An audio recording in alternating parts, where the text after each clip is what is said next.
to be made, and he usually is made. Donovan Green's a sure-handed guy. But that's what this offense does. It allows that deep dig route. The RPO isn't always just a slant or a spot-up route. And you see all the bunch sets from Boston College and Wake, because both are facing a lot of man on defense. Hartman will go deep.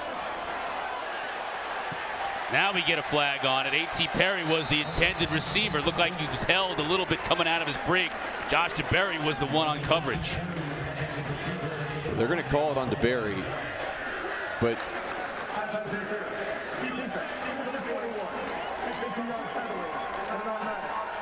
Stuart Mullins, our referee today, first call of the day. And you get it on DeBerry, and it's a good call. There was contact, but watch A.T. Perry. At the top of his route, he is notorious for extending those long arms. He's 6'5", and he's got a wingspan of about 6'7". And you know, talking to the defensive coaches for Boston College, they said, watch at the top of the route. He's going to push off every play. Hand off to Ellison.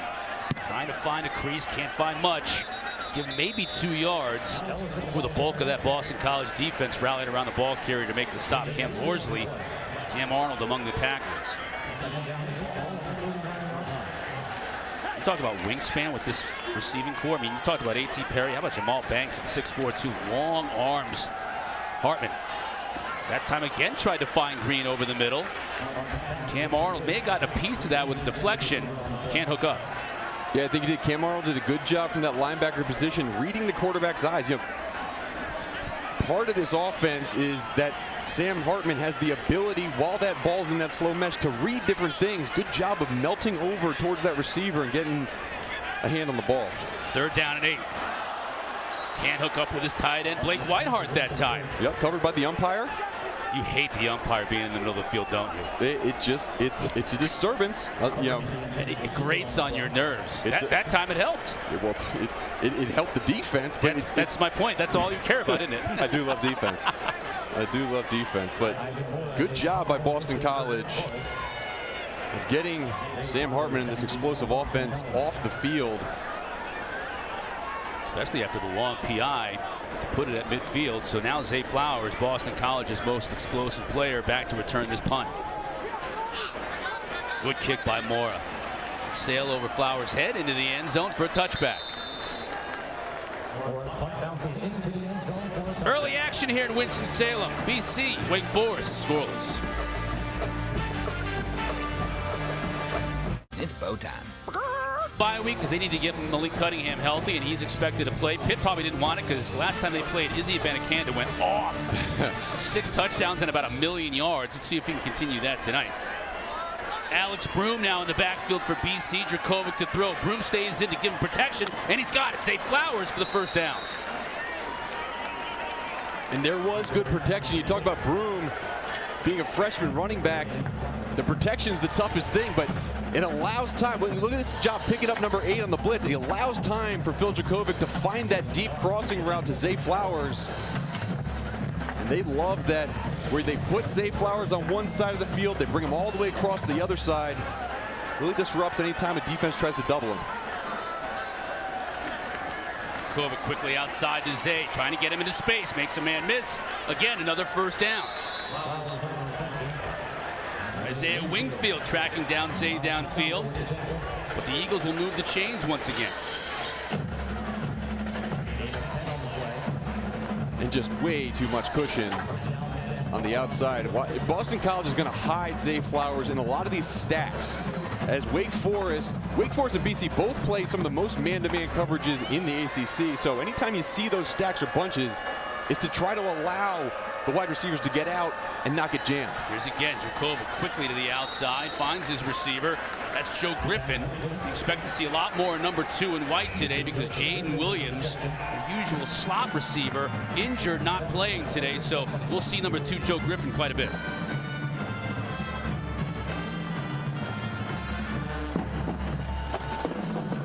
Good pickup of 7 yards on 1st down. Broom continues to stay in the backfield with Dracovic. Dracovic will keep it. Broom with a nice block on the outside. Down to the 35. Dracovic flips over the bench. Looks like he's all right. And there it is, right? There's the design QB run. It has not been a huge part of the BC game plan, but looking back at that film last year, that was the one really successful thing Boston College was able to do on the offensive side. And so when you can get Phil Dracovic in that rhythm of running and then some of the play action pass game, it throws the defense off and they're not able to attack and blitz as frequently on those early downs. Well recognized on that with the defense too. You just had Broom in front of him and a big lane to run through for Dracovic. Now double tight ends, play action, pressure up the middle. Has his receiver downfield once again. It's Joe Griffin. Dracovic seems sharp early on today. He does. He does. He's been playing with confidence, and that was built in that Louisville game 2 games back. It was continued in the first half of the Clemson game until it got out of hand. And on that last play, Zay Flowers did a fantastic job of clearing out the defense as a decoy and allowed Joe Griffin, the freshman, to come in underneath and make a big catch. 4 straight completions now for Dracovic. BC in the red zone, first time today.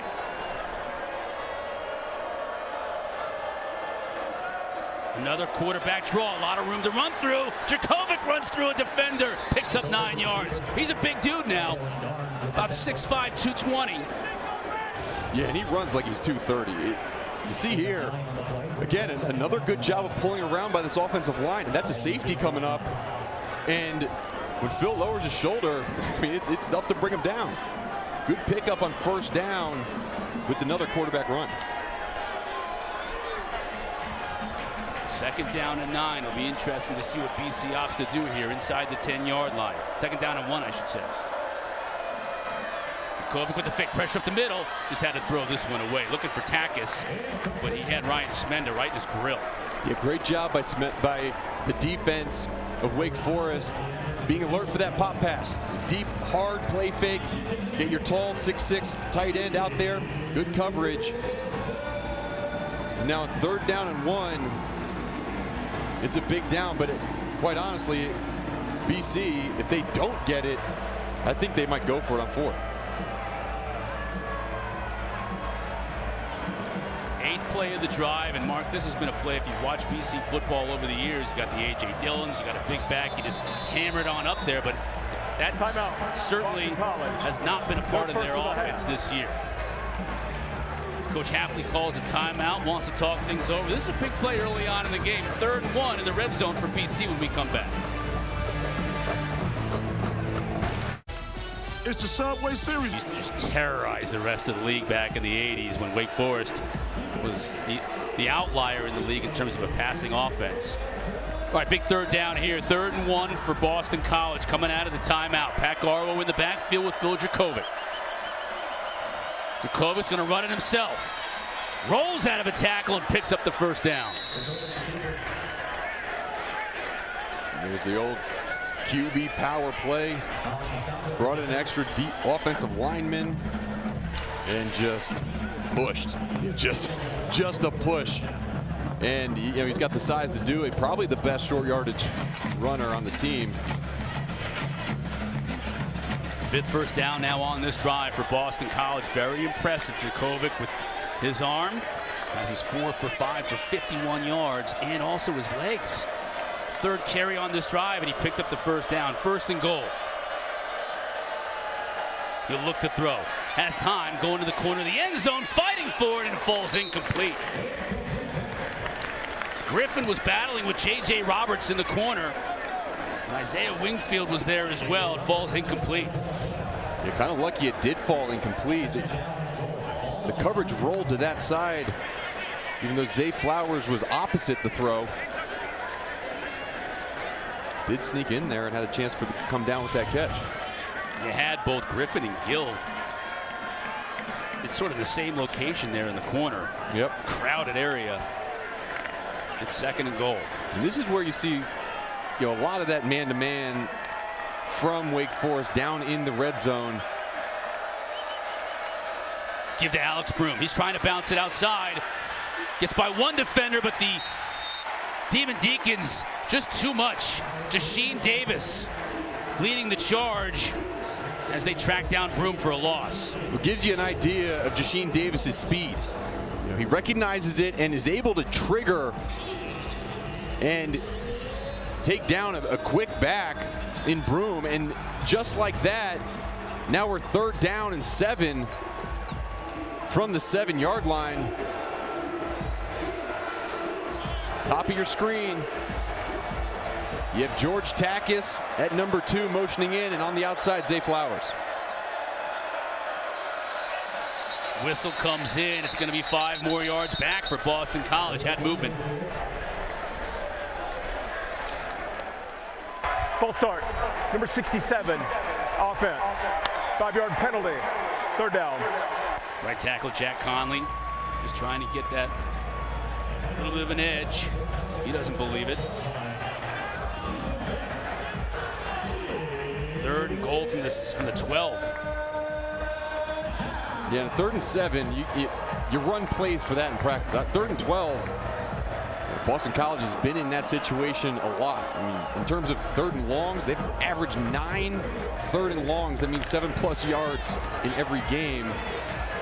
It's still hard to convert. Zay Flowers. Timeout, Boston College. That's the second timeout. Their second of the half. Yeah, second of the half here already, but this is a big play. I was going to say, it had Zay Flowers at the bottom of the screen. 32nd, timeout. Yeah, you think this is an important drive for Boston College? I mean, you know, with the penalties backing them up and making sure you get the right play is paramount. And Jeff Hafley understands the explosive nature of Wake Forest. I mean, they can score massive amount of points, and so when you have this opportunity in the red zone, you have to turn it into points, especially touchdowns. But at least points. Yes. Because something else Wake Forest can do, they can score a lot of points, they can turn you over. Yeah. I mean, it's one of their things that they do great every year. Yeah, and you know, again, last time out for Boston College, you know, missed a short field goal from the 18-yard line against Clemson in that first half, and just had a lot of red zone issues. Well, here they go.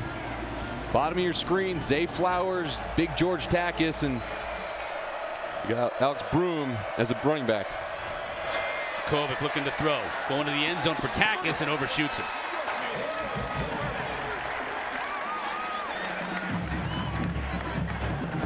I think it unfolded in a way where Zay Flowers was the open guy.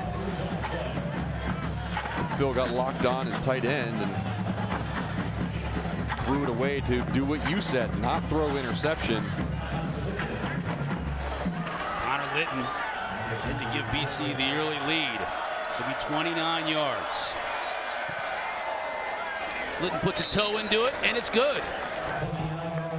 A fruitful drive that it took up most of this first quarter so far. Boston College marched down the field, couldn't put 6 on the board, but they got 3. The Eagles on the road, leading 13th ranked Wake Forest.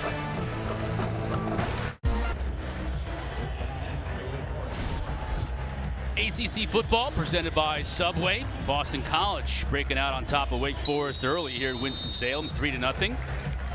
72 yards on 11 plays for BC. They couldn't get into the end zone, but they took 5.5 minutes away from Sam Hartman in this Wake Forest offense, and they've taken the early lead. Well, Jeff Hafley said the way to beat Wake Forest is to limit the number of drives. And one way of doing that is keeping the offense off the field and sustaining the ball on offense. So to win in that sense.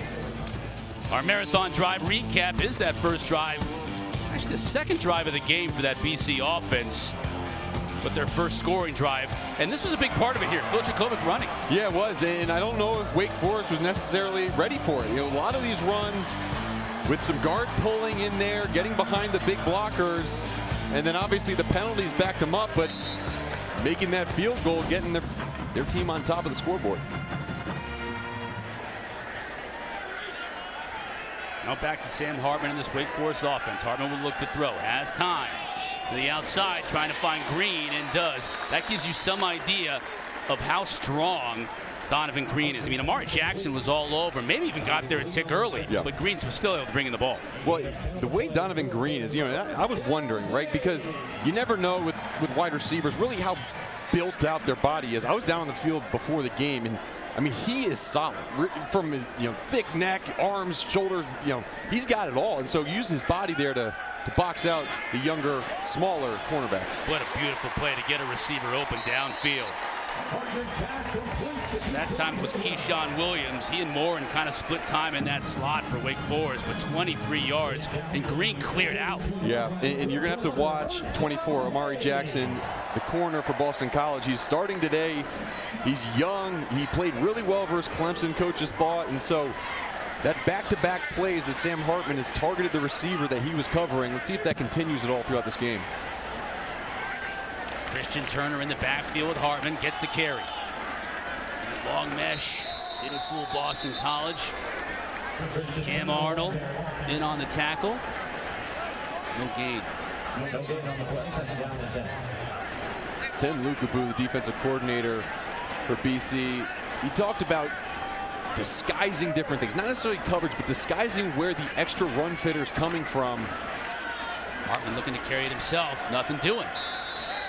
Marcus Valdez did a beautiful job of sniffing that one out, dropping Hartman right at the line of scrimmage, 3rd and long. Yeah, great job of not being fooled by the fake bubble, and now 3rd and long. Wake's going fast.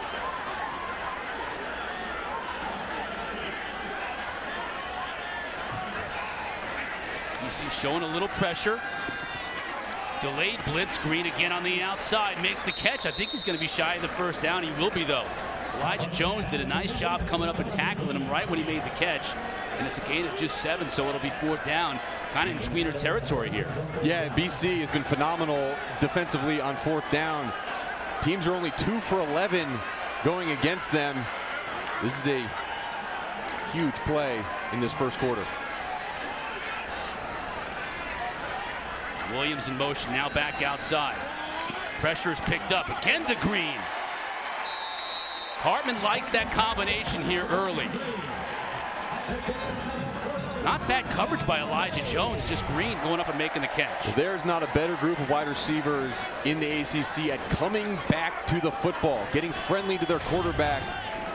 Seen that from Green on this drive. Hartman trying to go to the end zone to Green, pushing off his defender, and that time Elijah Jones with beautiful coverage, not allowing Green to go up and high point it. Elijah Jones, one of the bigger corners on this team at 6'2". He gets matched up a lot on the larger wide receivers. Good job of looking back and making a play towards the football, not getting called with the penalty. Incompletion gives that BC defense just a little bit of a breather. And Wake wanting to go so quickly. Hartman again trying to go to this side. Got a different receiver this time. That's Banks. Sophomore Jamal Banks makes the catch again in front of Elijah Jones. Well, right now, Sam Hartman saying, look, if you're going to play soft coverage towards the boundary, we're just going to run hitch routes. And, I mean, that's been 3 plays in this drive where they're just running a hitch route to the boundary. And then off that hitch, you saw the go route. So, that's right now, that's what they're saying. Okay, single high safety, man-to-man at the bottom of the screen, we're throwing it there. Hartman to the outside, it's tight end. Whitehart picks up a couple. Hartman 6 of 7 on this drive for about 60 yards. Like Dracovic on the drive before. Hartman's sharp, as he usually is. That's not a surprise. Mentioned he's a 300-yard passing day away from 11,000 career passing yards. He would be just the 4th player in ACC history to reach that mark if he gets there. With a good day today, he would.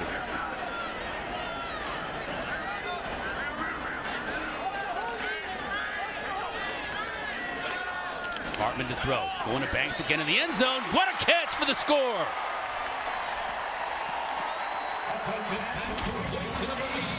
Great recognition by Sam Hartman. Identifies the coverage, the man-to-man on the bottom of the screen, sees single high. He checks right before the play, taps his left shoulder, telling the receiver, look, this is a go route. A good back shoulder throw for the touchdown. Great body control from Banks, too. Yeah. How about that? You and I were talking before the game, looking at these receivers on the field. That catch radius. Official timeout for an injured defensive player. Elijah Jones shaking up on the touchdown for Boston College. May just be exhausted, just getting worked on that drive. But look at the catch radius here is Banks twists his body. Yeah, just a great job. And Banks, he's the touchdown scorer this year. Last year it was A.T. Perry. He had all the big scores, and this year Jamal Banks with 6 receiving touchdowns on the year. He leads the team.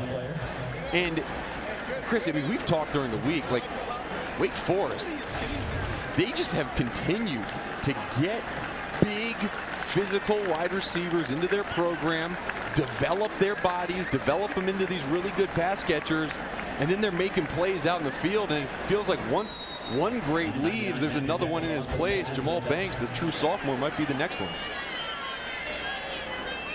Perry at 6'5", Banks at 6'4", Green at 6'2". Matthew Dennis at 5'11". Doesn't matter for him, as long as he has a strong leg. It's the only thing that matters. And he converts on the PAT. Deacs respond. They answer Boston College's drive with a long drive of their own. 10 plays, 75 yards, and just over 3.5 minutes off the clock before Jamal Banks was able to make the grab for the score, and Hartman's 17th touchdown pass of the season. Yeah, great drive. After being stopped and forced to punt early in that first drive, Wake Forest gets that tempo going, puts the ball in Sam Hartman's hands on almost every single play, and he throws the ball around to all these different receivers. Really worked that right sideline on that series. Coach Clausen in his 9th season here at Wake Forest, year in and year out, the culture now is where they expect to win. I mean, winning 10 games, that's not a surprise. No. Going to the ACC championship game. And it's an expectation, quite honestly. Jalen Gill from his own 1. Brought down to the 23 as we take a look at the Atlantic Division standings in the ACC. Big game earlier today, if you missed it. Syracuse, much to the chagrin of at least a couple of folks here in this broadcast booth, had the lead at Clemson. It looked pretty good for a while. It was 21-10 in the second half. Clemson made a quarterback change, maybe for good. Caden Klubnik came in and led Clemson back for the victory. So they remain unbeaten. And with their win over Wake Forest here on this field in week 4, that double overtime, great game. Clemson really has a stranglehold on the division. They do, and the Wake football team was watching intently, because with their loss to Clemson, they're 2 games back from being in that Atlantic Championship. Garwo, just nowhere to go. No. Jasheen Davis, Ja'Cory Johns, just a couple of Demon Deacons in the backfield. It felt like a whole team was in the backfield. Yeah, and George Takis limps off the field. Got injured in that Louisville game. They were happy to get him back, but now we'll see if he returns. But you're right, Boston College, it's been hard for them to get anything going in the running game. Have had to resort to quick passes being their running game. Xavier Coleman now in the game for BC. We'll see as many as 4 backs for them on the day. Coleman with the pass catch. Picks up about 5. Flags on the play.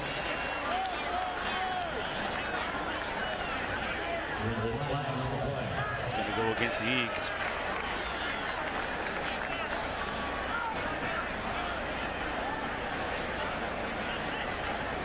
Our referee today, Illegal motion. Number 1, offense.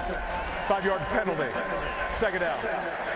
Jalen Gill guilty of the infraction. Yeah, they've taken George Takis to the 10. Let's take a look at Boston College's tight end. Here's the. They saw one was moving just a little bit. Yeah, the snap. And he's allowed to move when he goes in motion. Someone else must have not gotten set for a second before he motioned. Second down at 18. Trying to get some of it back. Coleman spins his way to the 22. Jalen Hudson on the stop. So it'll be 3rd and long as the final play of that first quarter. That's the end of the first quarter. Comes to fruition. Boston College scored first. Wake Forest answered. 2 long drives going in different directions. We're 7-3 right now. Wake Forest on top as we head to the second quarter. And when you're watching ACC Network football, presented by Subway. 7-3 as we start the second quarter. Chris Cotter along with Mark Kurtzlick and Larisha Harris. Boston College facing a third down. 2 for 4 on third down today. And it's third and long, about 11 yards before they can pick up a first. Wake brings just 3, so plenty of time for Djokovic. Flags down as he can't hit his tight end, Jeremiah Franklin. Let's check the marker.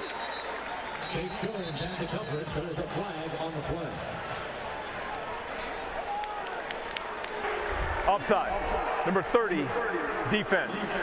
5-yard penalty. Third down. Jasheen Davis guilty of the head start. First penalty of the day against Wake Forest. And what a break for BC. A much more manageable attempt here at 3rd and 6.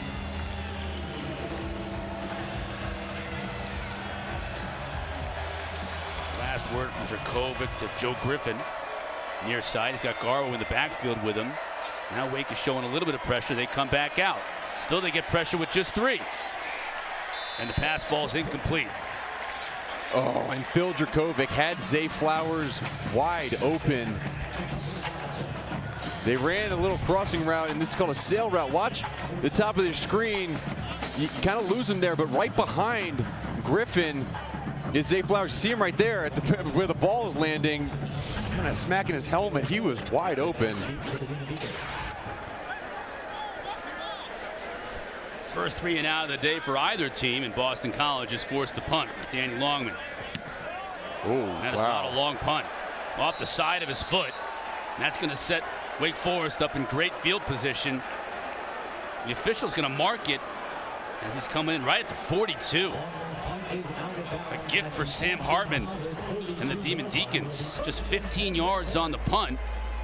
In great field position for the Deeks. Well, there were 2 points that Jeff Hafley made in terms of how to beat Wake Forest. First was limit their possessions, right?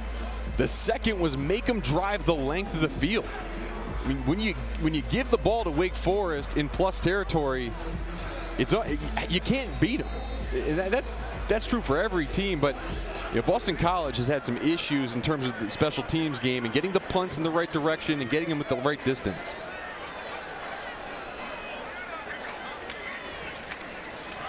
Give to Ellison, trying to find somewhere to run.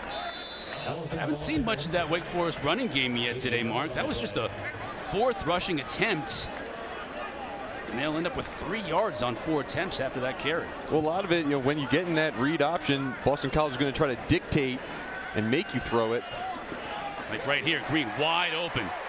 Just sat in that zone. Hartman found him. First down at the 23. Yeah, and interestingly, that was called, right? That was a called pass. Boston College was in a cover Tampa 2. Just a good hitch route and a quick delivery. And just like that, 2 plays, you're inside the 25-yard line. Hartman to throw. Ellison stays in to protect. Banks, nice catch. And throw too, because again, the coverage was not bad. Just right on the money. Amari Jackson on the coverage. How do you defend this? I mean, you got to get a little bit tighter. You got to get hands on early, but the problem is Jamal Banks is so good at the go route that if you miss on the punch, then you can get beat deep. Give to Ellison. Patiently waits for a little bit of room, finds it. It's enough for a first down. Chris Banks on the stop for Boston College. You mentioned the lack of run production. Justice Ellison is coming off to back-to-back games where he has had phenomenal numbers. Last week versus Army, 11 carries for 96 yards, and then had 114 yards and a touchdown versus FSU the week prior.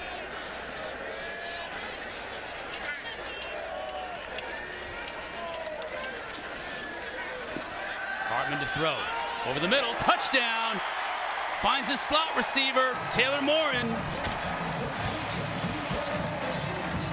12 yards for the score. That's Morin's 3rd touchdown of the year, and the Wake Forest Demon Deacons extend their lead. And great job by Sam Hartman. I think when you talk about Sam, it's like poise. Watch his poise here as a defensive tackle. Gets right there, gets his hand up, right when Sam is trying to throw the ball, he gets that quick clutch, and he has such a quick release. He doesn't need to get that offhand on the ball to reset. He can just throw it right away. Good job finding his receiver. Dennis for the try. Splits the uprights. Handshakes all around for Taylor Moore. And one last look at the touchdown strike. Hartman under pressure. Avoids the meat hook from the defensive lineman. Finds a slot receiver. All D's. Well, then after the game, a full wrap-up of the day's action after that Pitt Louisville game. So check it out, the huddle back in studio. 14-3 our score here. Wake Forest just going up by 11. Boston College with an opportunity here with Xavier Coleman. Flag down though as he takes it out to about the 29. That's a good return, but maybe coming back.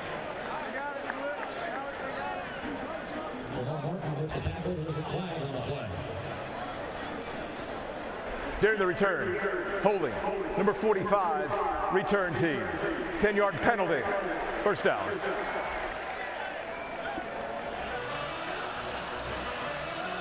Well, Sam Hartman's going to be moving up a lot of lists with every passing week as far as ACC passing numbers go. He just tied two fantastic Clemson quarterbacks with 90 career touchdown passes within striking distance of Phillip Rivers there at 95. Taj Boyd at 107. Maybe a bridge too far, but you never know. I mean, you never know. Right.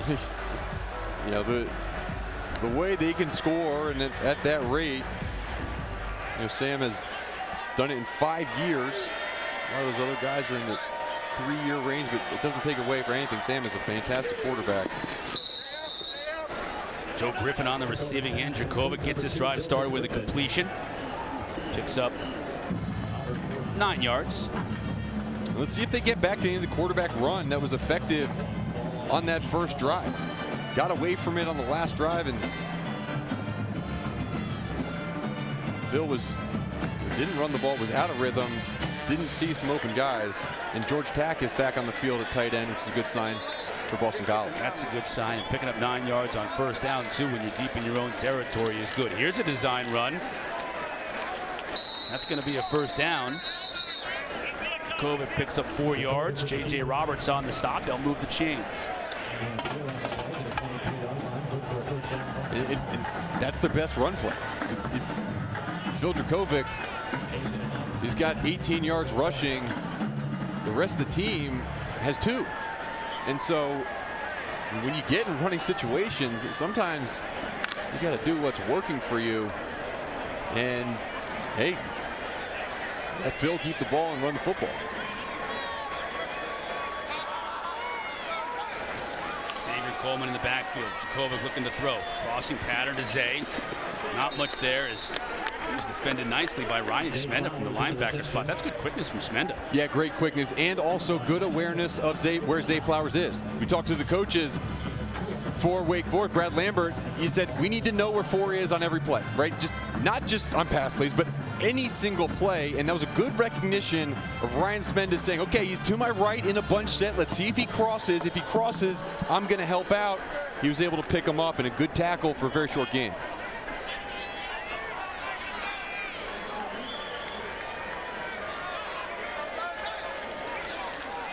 Coleman cuts it back inside. Not a lot of running room, though, right into the teeth of that Wake Forest defense, led by Kobe Turner.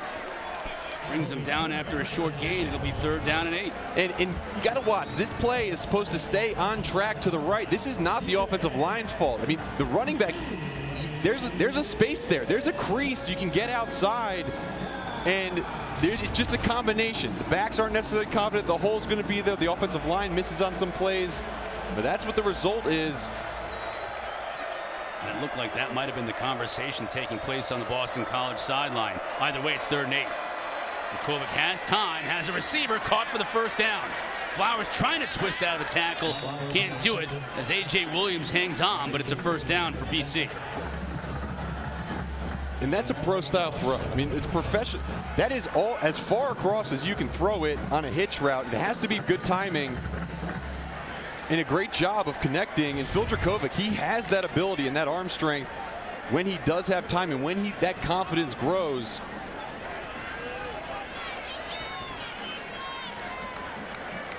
Franklin in motion. The fake to Broom. Kovic rolls the pocket, has Flowers down the field, and just overshoots some Flowers into the kicking net. I think he's all right. And Flowers is open. Right. One of the best hesitation double move deep guys in the game. I mean, he runs routes, and you saw just right at the top of that clip, he just sees this little hezzy move and runs past guys. Phil Dracovic just got to put it in the green. I mean, just give him a chance anywhere between the numbers and the sideline. That's going to be a catch. Flowers getting his gear looked at on the sideline, so he'll have to sit at least one play. Low snap. Dracovic, the ball is tipped and incomplete. Looks like Bothroyd might have got a piece of it. Rondell Bothroyd, he's meant so much to this Wake Forest defense. He played behind Boogie Basham and with Boogie Basham for a long time. And he got his number called as the starter, and he picked it up. I mean, 16 and a half tackles for loss, 8 sacks last year in his first full year starting. And he makes those big behind the line plays, but also has recognition like that to make a difference in the passing game. Picked up his 4th sack earlier in the day. Now has a deflection to go along with it. 3rd down. Pressure comes up the middle. Zay with the catch. Not going anywhere. Gavin Holmes did a nice job of bringing him down and forcing a 4th down kick. Well, Brad Lambert came in as defensive coordinator, and he looked at the team and he looked at the previous year, and the amount of missed tackles was staggering from this Wake Forest defense a year ago. There has been focus day in and day out on tackling, and they have been so much better this year. Aside from one game, Liberty, they missed 26 tackles, but other than that, they've been under that 10 missed tackle mark, which is the goal that Lambert sets for his team. Great tackle there. Longman's going to fake the punt. He's got a lot of room to run. He's going to pick up the 1st down and a lot more. Danny Longman showing his athleticism, and if you're Jeff Hafley, why not? Why not? You get a 15-yard punt the last time out. I mean, you might as well run it. That run was longer than his last punt. It was, and again, Boston College hasn't showed fake punts, and especially not that. Danny Longman shows his athleticism, get a little fun. You know, what do you got to lose if you're a Boston College team? Great call, and it was executed. That was great. Clausen to no avail, trying to get the attention of his special teams out on the field. So Longman's last punt was 15 yards. Yep. That was 24 yards on the fake carry. Yep. BC set up into Wake Forest territory. Longman, he got a good TikTok following as well. He'll probably show up on there as a replay later. Garwo. Oh, just met by 2 Wake Forest Demon Deacons. That was a collision. Chase Jones and Ja'Cory Johns. You can hear the pads popping. It's both a movable object and irresistible force met at the 36-yard line. All that and no gain. Good job of working through the traffic.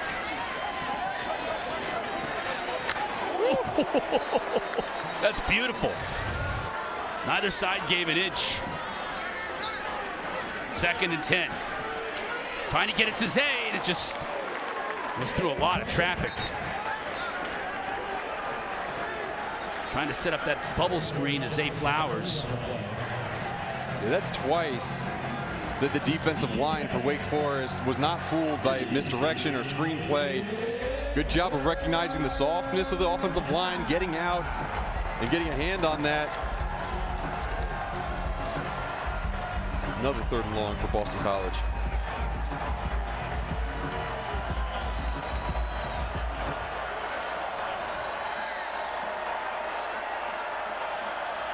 Garwo stays in. Now he goes out into the pattern, gets the call, but nowhere to go. That Wake Forest defense doing an unbelievable job of pursuing the football. Smenda again, 6th tackle for a loss on the day.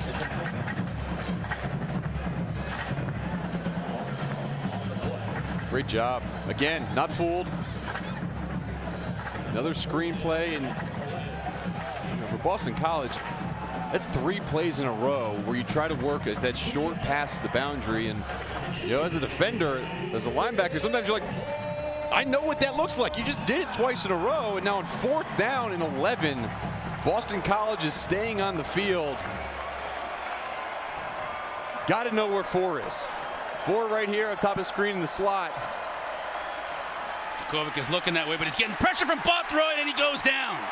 Ball is loose. Picked up by Wake Forest. Loose again on the field. Scrambled forward at the 50-yard line. It looked like Wake picked up possession, so if that ball goes to BC now, it is. The ruling is that Wake Forest had possession, I believe. Yep. Mark will have to get clarification, and then fumbled again back to Boston College. It's going to be a 1st down BC. Rasheed Davis initially picked up the ball for Wake, and then he fumbled it himself. Going on the field is that possession changed during the down, and then Boston College gained possession again. By rule, it's 1st and 10, Boston College. No question. It looked like Jack Conley forced the fumble on Rasheed Davis, and then maybe Takis, the tight end, fell on it to get possession back to the Eagles. Well, I'll tell you what. Yeah. The ruling on the field was a fumble. Recovered by the defense, another fumble, recovered by Boston College. All right, there's the clarification. And, you know, things can go bad, right? But, like, to see Jack Conley, like, what a play. You're that backside, you give up the sack, right? You don't make things worse and stop on the play. Good job of hustling after that, and he makes the hit to force the fumble. And then you see jump in there, not sure who came up with it. Looks like Takis. 2 wild plays on consecutive 4th down plays. Yeah. A fake punt, and then now the snap gets away from Dracovic, and it forces Garwo to fall on it for a big loss. You see Phil just saying, all right, settle down. Jackson Ness, we've mentioned, it's his first start at center. Hafley's shaking his head. Yeah. What is going on out there? Remember when we were past the 50-yard line? And, you know, this is a guy, we talk about the offensive line shuffling. Was a backup to start the season. Started the last 2 weeks at left guard because Finn Durstein was out. Finn's still out. Nick Thomas now at left guard and Jackson Ness at center. I mean, it's just been wild. 2nd down and 21. Dracovic has all kinds of time to throw. He's got Zay wide open. Catches it at the 18. Now he's looking for blocks. He's going to get him. And Zay Flowers is going to score. 61 yards. I mean, it's kind of ridiculous how good Zay is at getting that wide open. I mean, everyone knows, okay, where's number 4? And no one's fooled by the play action, but there is time. No pressure was sent by Lambert, and Zay Flowers has another 50-plus yard reception. BC, that's their 6th, tying UNC for the ACC lead in 50-plus yard plays, and that's blocked. The extra point is blocked, and Wake Forest can't do anything with it, but they keep a point off the board for BC. What a wild first half we have here. Every crazy play you can imagine is happening, and when BC needs to get back into it, they go to number 4. Now they're down just 5. Teams, both Boston College and Wake Forest, joining arms before the game. For more on Unity Week and some of the players we're doing, let's send it down to Larisha Harris. Taji Johnson is one of the ones who has been a leader and pusher of this movement. He says he advocates for diversity, inclusion, equality, and equity. He's currently the president of the Black Male Initiative, which is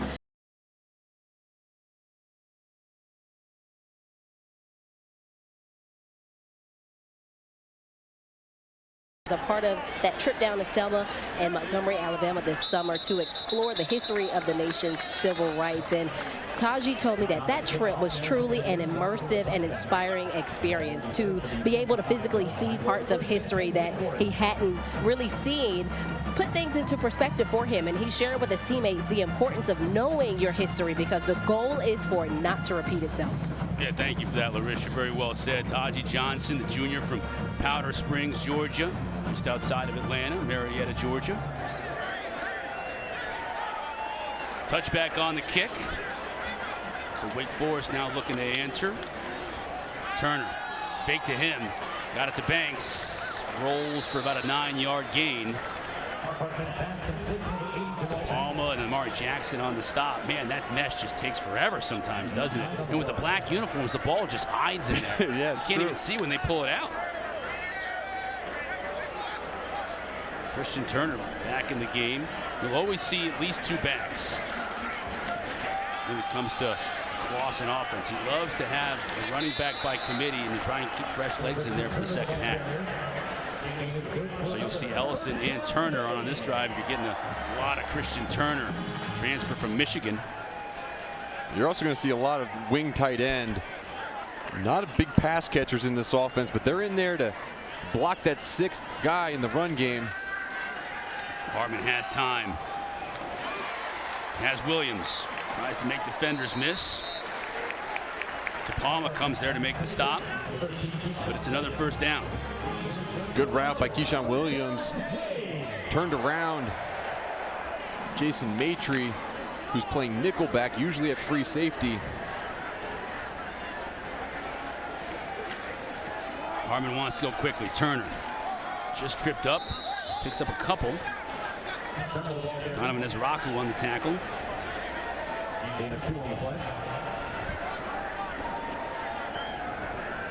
Quickly moving game here, Mark. Boston College went on 2 long drives. 4-down conversions in very unconventional ways on that last drive. But they've been successful in keeping the ball out of Hartman's hands for the most part, because they're just too dangerous doing stuff like this when they get it. That's A.T. Perry, and he turns it into yet another first down, 17 yards. And you don't normally see a lot of yards after the catch from this Wake Forest offense. It's a lot of rhythm. It's a lot of those stop routes. But A.T. Perry, we talked about in the open, he has developed into the one guy on this team that can really have that yak. Good job making a guy miss in that catch. Now Hartman rolling the pocket as a receiver, wide open inside the 10. Williams drops it, incomplete.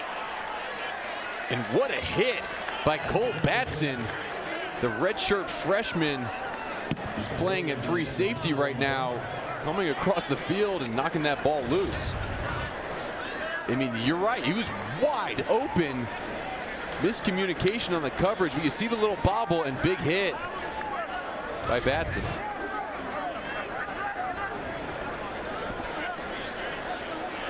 That snapped a streak of 9 straight completions for Hartman. Got another one to Perry. Tries to shake off a tackler, gets hit hard. Jaden Woodby makes the stop. Number 9 tackling number 9, but it's the Wake 9 who got the better of it. Although he's shaking that arm a little bit. Still a first down. Hard hitting downfield. Wake methodically moving down the field. Hartman with the fake. Now he'll run it on his own. Fumbles the football. Beanbag comes out right at the line of scrimmage. And it looks like it's going to stay with Wake Forest. The fumble was recovered by the offense. Second down. It's not something you see every day. Sam Hartman putting the ball on the turf. Yeah, you see right there the hand right on the football. That was number 92, Isaiah Henderson, who knocked the football out. Good job by Wake Forest of falling on top of it. It could have been disastrous. Second down and 10. BC staying in the single high coverage.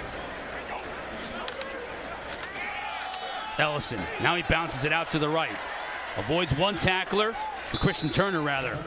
Can't avoid more though as he picks up 4. It'll bring up 3rd and 6. Good play by Cole Batson again in that post safety. There's a wide open hole and was able to come down and get the ball carrier on the ground, bringing up 3rd and long. Wake's 0 for 2 on the day on 3rd down. Big play for Boston College defense. Let's not forget Wake Forest gets the ball to start the 3rd quarter. BC has fought, scratched, and clawed to stay in this game in the first half. Oh. Hartman has time over the middle, has a receiver wide open. It's A.T. Perry who scores.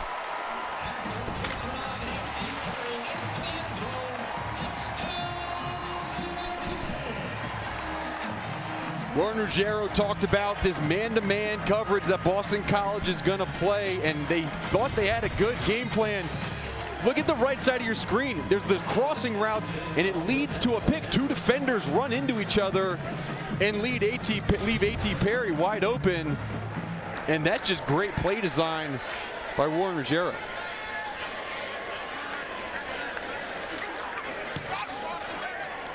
Dennis True with the PAT, 21-9 our score.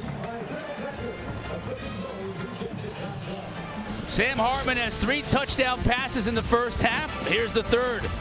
The latest to A.T. Perry, his 5th on the year. All Deeks in Winston-Salem.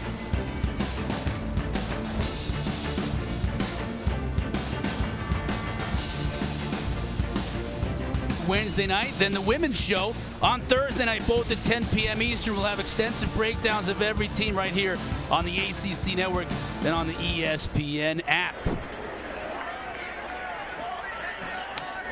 Jalen Gill trying to make something happen for BC. Gets it out to the 25 with 2:06 left to go in this first half. Can Phil Dracovic get something going? Inch ever so closer to Wake Forest in the final 2:06 of this first half. We'll find out when we come back. Seriously? Now there's a whole... Coming your way in just a little bit. Jordan Cornette and the crew, Huddle crew back in studio. We're going to recap our first half. Take a look at Clemson and Syracuse earlier on, and Miami's having issues with Duke. Everybody's having issues with Duke.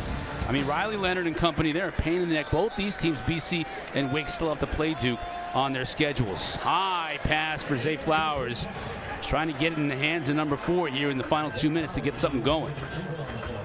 Yeah, and Phil Dracovic is saying something out to Zay, and just miscommunication. One thing to keep note of as when Wake Forest does get the ball back, that Elijah Jones, their starting cornerback, is questionable to return with an injury. Wake showed pressure initially, now backing out of it. He'd bring just 4. Dracovic flushed. Garwo was his safety valve, trying to get what he can before getting out of bounds, and it ain't much. Give him about 4. It'll bring up 3rd down. Good job using his check down, getting to the sideline. Giving a shot on 3rd down. That's not a 3rd and 12. It is a 3rd and 6. And BC just 3 for 8 on 3rd downs in this first half. Yeah, and remember the 2 timeouts that Hafley took on that first drive when BC was in Wake Forest red zone. So down to only 1 left before half.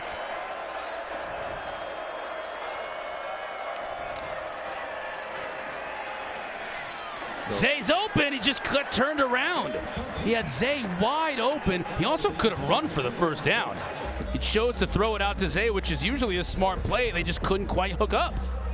And that's twice Zay Flowers has been wide open on these sail routes. I mean, just it's such a well-run route. Turns the defender all the way around, and there's no black jersey on that whole screen. No, and Phil got pressure, and he was working to his right and just tried to launch it across field, unable to connect. And now, after going out of bounds, I mean, Wake Forest is going to get the ball back with just under 2 minutes left to play in good field position. Lawman with a good kick here, and BC needed one. Morin with a fair catch at his 24. And that's where Hartman will take over. Yeah, that's not exactly plan A, I don't think, for BC to give it back to Hartman with a minute 43 left to go. No, and the way Wake Forest naturally just runs tempo offensively, it's not really even like a 2-minute drill. It's just, okay, let's run our normal offense and get down the field. And they do have 3 timeouts left. Wake Forest is the fastest paced offense in the ACC right now. Not every time, but they average 30 seconds in real time between start of one play and start of the next play. Got to kick it with some range, too. Matthew Dennis can hit from about 50 yards, as long as 46. That's part of the deal. And you see with Elijah Jones out now, interesting to see if Boston College continues to play man. Gain of 4 on first down. Larisha, what do you got? Well, guys, we've seen Sam Hartman really take control and lead his offense so far this game. And it speaks a lot about his mental fortitude, especially after what he dealt with to start the season, where he had to go through that whole procedure as it pertained to removing a blood clot, and now he's back into the game, back into the season. And when we talked to head coach Dave Clawson, he said he really got in a groove during the Clemson game, and so ever since then he's been playing at a high level. Thanks, Larissa. You think about it, as we get a flag down on the play. He was ruled out indefinitely on August 10th. Number 79, offense. 5-yard penalty. Second out. Wake will move back 5 yards. But Mark, think about it. August 10th, he's ruled out indefinitely with that blood clot. So you don't know whether he's going to play the entire year. A month later, he's starting against Vanderbilt in game 2. Yeah, isn't indefinitely the weirdest word when you turn the ruled out? Because like it just means you don't know when he's going back. And obviously he came back and a little rusted early. Oh, got hit hard from behind. That's going to be ruled an incomplete pass. Jason Maitre from his safety spot just leveled Hartman on the blitz. Really on the field, it's an incomplete forward pass. Third down. Hartman had no idea he was coming. No, and Maitre coming off the edge. And one of the things Jason Maitre is having to do right now is fill in at nickelback because Elijah Jones is out. And so normally a safety down in the box, used to pressuring. Hartman looking to throw. 4-man rush. Got to him late. Morin couldn't quite go down and pick it off the turf. Had a chance at it at midfield. Just couldn't quite get it. Marcus Valdez was putting the pressure on Sam Hartman, and BC doing a good job rushing just forward, getting pressure on the QB. Yeah, and it was 2 minutes and 6 seconds left on the clock when BC was punting. Now there's 1:40 left on the clock, and BC's going to get the ball back again. And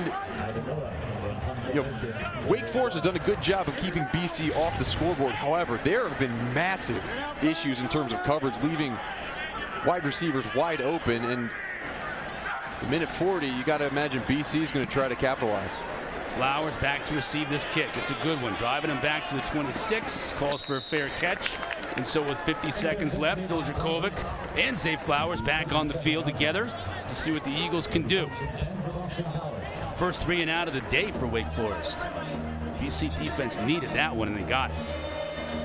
Yeah, and you're just stepping up. And Tem Lukabu, we talked to him, and we said, look, the culture we have at Boston College does not allow, it doesn't allow for continued moments of bad play.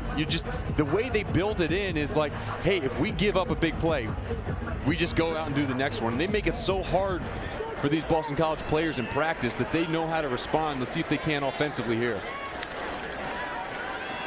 Dracovic flushed. He'll run and pick up about 5 before running out of bounds to stop the clock.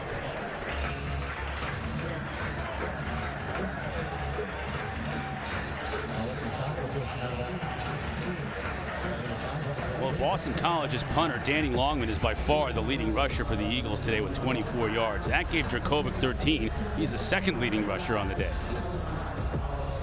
Yeah, Dracovic probably had more, taking a sack. Minus 11 as well. Now he's throwing. Bothroyd is unbelievable. Gets rid of it. Couldn't hit his receiver, but check that. That was Jasheen Davis, not Bothroyd, off the edge. Just pushing the offensive lineman right into Dracovic. Yeah, Jasheen Davis, made a couple plays in this game so far. He's a good addition. Only a true sophomore, but you saw the strength of Phil Dracovic, and you even saw it in that Clemson game. He just got defenders draped all over him and can find a way to not take sacks, even though he's been sacked 23 times already this year. But now it's third down. How many possessions are we going to get in the final 2 minutes of this game? BC trying to avoid yet another 3 and out here and convert. And they do. Gill avoids a couple of tackles and falls forward for the first down. Now they can start thinking about field goal here. That's 15 yards. We'll mark it down at the 47. Whistle's going to blow this one dead before Flowers is able to corral it. Flag on the play. And the PC was set. It was interesting that they placed the ball down behind where Wake Forest was lined up. False start. Offense. There was no time when all 11 players were set prior to the snap. Boston College has chosen to take their third and final timeout of the half in order to avoid a 10-second runoff. 30-second timeout. So they'll scrimmage from the 42 now with 23 seconds left to try and get into field goal range for Connor Litton. And that's part of the hurry up. When you're trying to get ready, when the ball's down, remember, you got to have at least 1 second where all the players are set. And that applies to shifts where more than one guy's motioning before the snap. Those guys have to get set before the ball can be snapped. Litton warming up. Sophomore from Christiansburg, Virginia. Struggled a little bit this year, but he has hit a 46-yard field goal, so he's got leg. And he hit a 49-yarder last year. So they have to get down to about the 30-yard line probably. Yeah, 30, 32, maybe pushing it. So they've got a ways to go here in 23 seconds. And no timeouts on the board. No, and watch the field. Watch that sail route. Zay Flowers has been getting open in. Now the pocket breaks down. Bothroyd, his second sack of the day. Marker down right in the backfield. It's got to be a hold, I would think, right there. Let's check, though, for sure. Holding. Offense, number 70. 10-yard penalty. First down. You got to back him up if you're Wake Forest.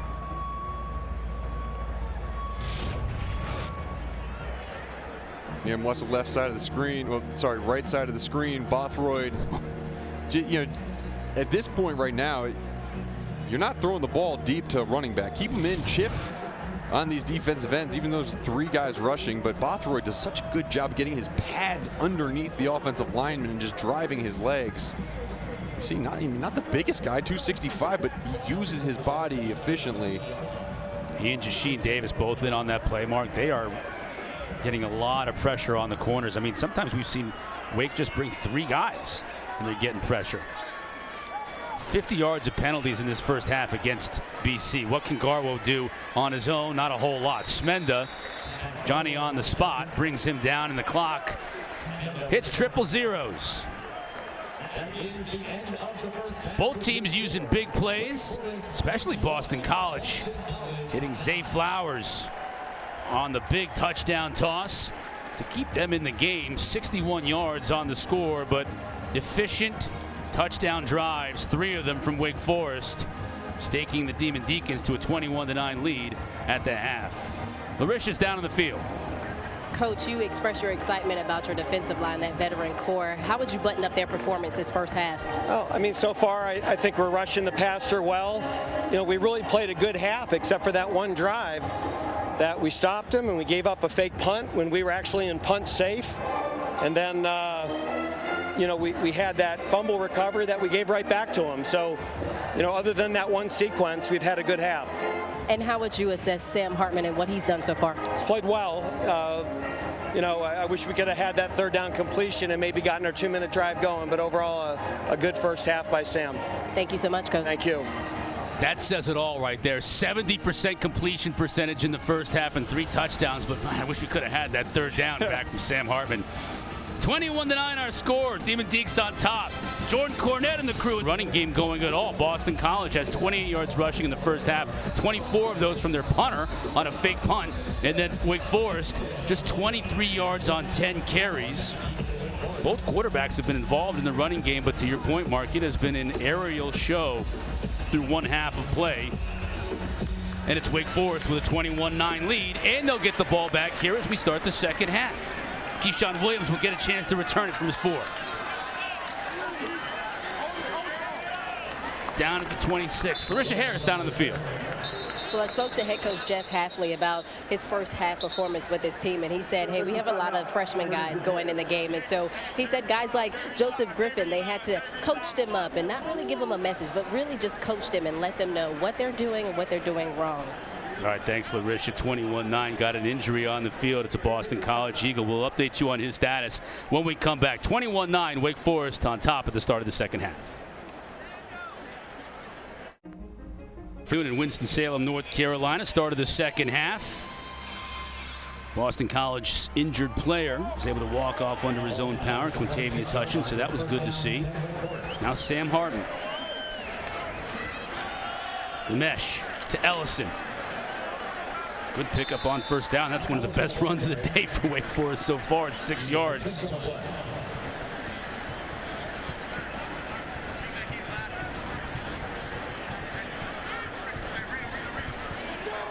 Mark, is this a case of Wake just not, look, we're not going to be balanced if you're not going to give us that mesh. You know, we're going to pull it out and throw it if that's what we have to do. And Hartman threw for 174 yards in the first half. Yeah, well, I think Boston College has done a good job of playing it as well. I mean, both defensive front sevens in this game have played pretty well against the run. So it's not just that they're abandoning it for no reason. Boston College is presenting a front that says, hey, look, you need to run the ball here, and then they stop it, and that deters offensive coordinators from continuing calling those plays. Now it's 3rd down and 2. Hartman will throw. Boston College brings pressure. Hartman steps up, but he's going to be brought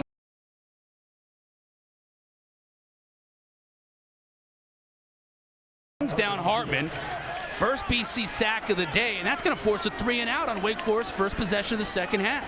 That was a huge play. Vinny De Palma, talk about hand strength. You see Vinny De Palma, he kind of works over that guard, then gets Justice Ellison blocking him and just grabs a hold of the jersey of Sam Hartman, refusing to let go. And you know, Boston College talks about guys who have heart and play with aggression. Vinny De Palma out of Wayne, New Jersey. He is a Jersey boy through and through, and he never quits. Flowers has to retreat to pick up this punt. Goes out of bounds at the 20. Good kick by Von Mora.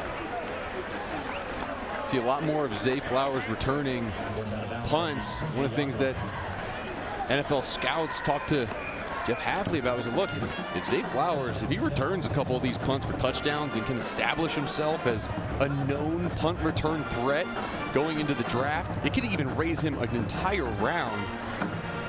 And so he is fielding a lot more of the punts this year with that in mind. Look at him in the spotlight over there, that 3-stack, bottom of your screen. A little bit of sunlight coming in. Instead they give it to Garwo. Maybe gets 2, a yard and a half. Bothroyd making the stop. I love Bothroyd's jersey. Look at the way the C is stretched out over the shoulder pad. It's so tight on there. No one's going to hold him today. No. Look at the dishevelment of it. Been in those battles. Continues to battle at the line of scrimmage. 2nd and 9. Vukovic to throw. Got some pressure from Smenda on the edge, going deep for Zay. And Zay can't make the catch, rather, as Malik Mustafa did a really nice job on defending on the play. Gosh, again, one-on-one for Zay, and it's good coverage, but that's one that Zay usually catches and needs to catch. Good job being able to step up and deliver it. Would like to see it led a little bit more, but Zay Flowers, hit your hands, you got to come down with that. Nice job by Malik Mustafa in coverage. 3rd down and 9. Wake brings just 4. Ball batted in the air and picked up on the ground. That looked like it was going to be an incomplete pass. Instead, Jalen Garnes picks it up and scores. Going on the field with a fumble, recovered by the defense, and returned for a touchdown. Well, we'll take another look at it to sort it out, but good job by Jalen Garnes to just pick it up and score. Yeah, why not? It's very hard to see how that could possibly be where his arm wasn't coming forward. Of a fumble, recovered by the defense and returned for a touchdown is under further review. Yeah, that's not a fumble. That ball bounced straight twice on the turf before Garnes was able to pick it up. Yeah, and it was obviously a throw. I mean, the ball was coming forward, and you know, it definitely slipped out of his hands, but that arm was going forward. Yeah, and you know, they're going to review it. It should be overturned within nanoseconds. He just threw it straight down into the ground. Yep. Bounced twice into Garnes' hands. And look, Hafley's like, what were you looking at? But either way, all that happened was the Wake Forest Stadium crew wasted some fireworks, but either way, no such thing as wasting fireworks. No, that's actually a good point. Okay. They got me a little excited. Jalen Garnes thought he had 6.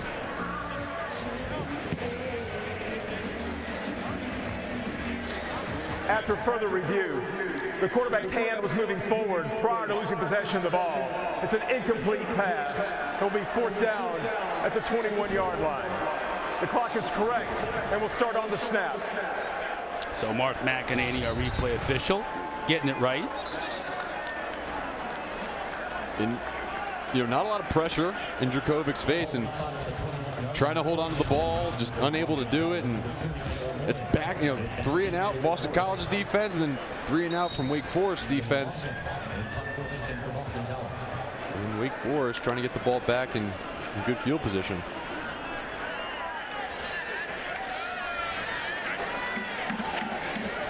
Longman to kick. They can apply some pressure. Good kick, Morin. Fair catch. Loses the football. Flag down on the play. It could be kick interference. Either way, ball gets away from Morin.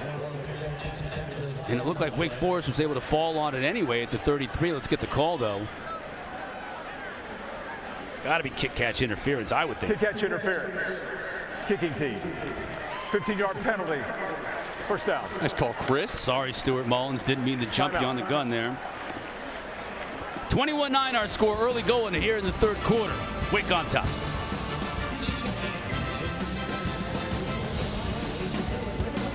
It's the Subway Series menu. Good look at Truist Field here in Winston-Salem, North Carolina. 21-9 our score. Early 3rd quarter. Time now for Saturday Sounds. It's brought to you by Sonos.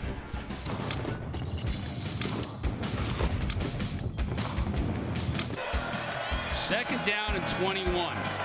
Drakovic has all kinds of time to throw. He's got Zay wide open. Catches it at the 18. Now he's looking for blocks. He's going to get him. And Zay Flowers is going to score.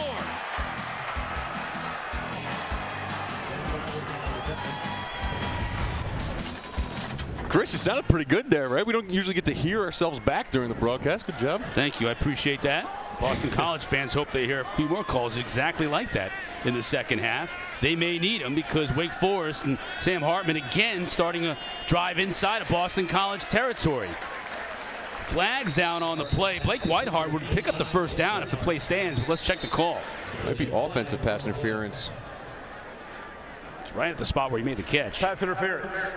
Offense. Number 85. 15-yard penalty. 1st down. Good call, Mark. Yeah, he extended that arm, and Vinny DePalma in that cover too did a good job of locking up, and it's just thrown off.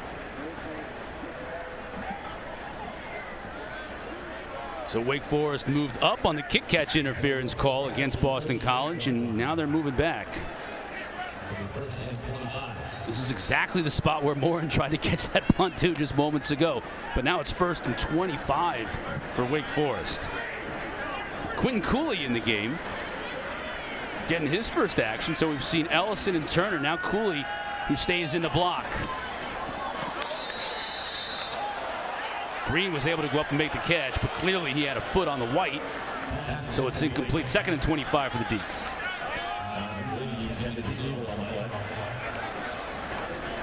Look at Josh DeBerry. Had all kinds of injuries with this secondary. Jalen Cheek, C.J. Burton were already out. Elijah Jones for Boston College.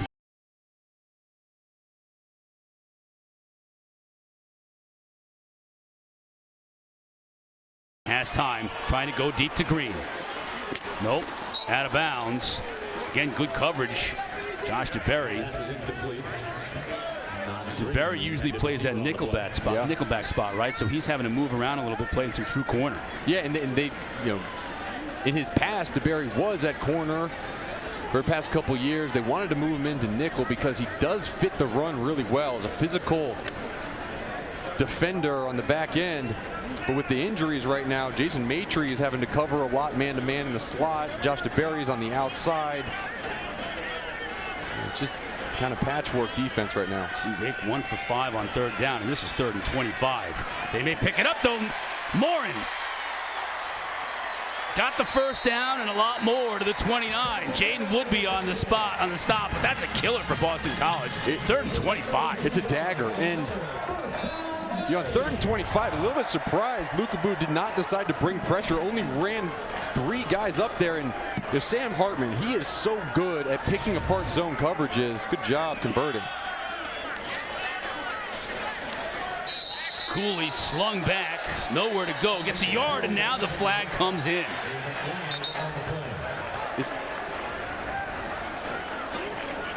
Can't play physical. After the play was over, personal foul, unnecessary roughness, number 96, defense. Half the distance to the goal and an automatic. First down. Cam Horsley. See Cam Horsley and suplex. Yeah, you know. Yeah, but that's part of the game now. You know, you have to know that. You can't do that.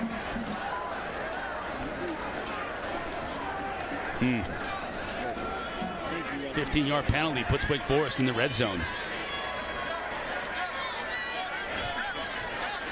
So on consecutive plays, Mark, that's 33 yards on 3rd and 25 and a 15-yard penalty.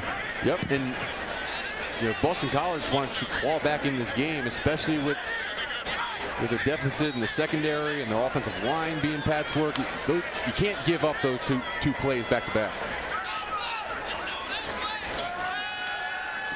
Hartman steps up in the pocket. Misses trying to hit Whitehart out in the flat. 2nd down and 10.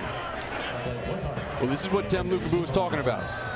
We don't allow the culture to have sustained periods of bad play, and we'll see how that works if they do, because I'm not seeing the same running to the ball that you saw in the first half, and this is time where Sam Hartman can take advantage. Watch Green to the bottom of the screen. Hartman to give to Cooley. Bounces into the middle of the field, bounces off a tackler and stays on his feet to the 5. He looks like he might be just a little bit shy of the first down.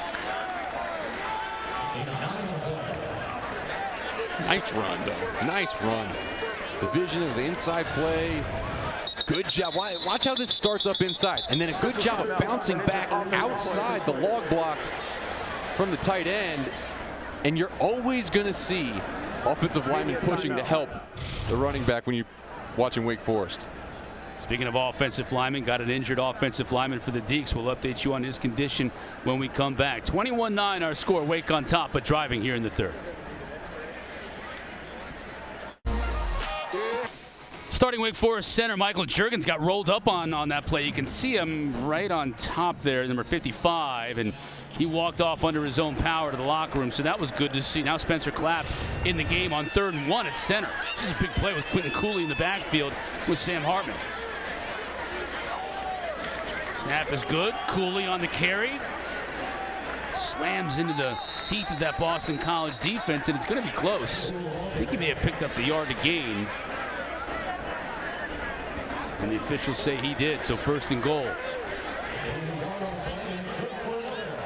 Good job anytime you have an offensive lineman go down, especially your center. It's always nerve-wracking on 3rd and short, especially when you want to run the ball right up the middle.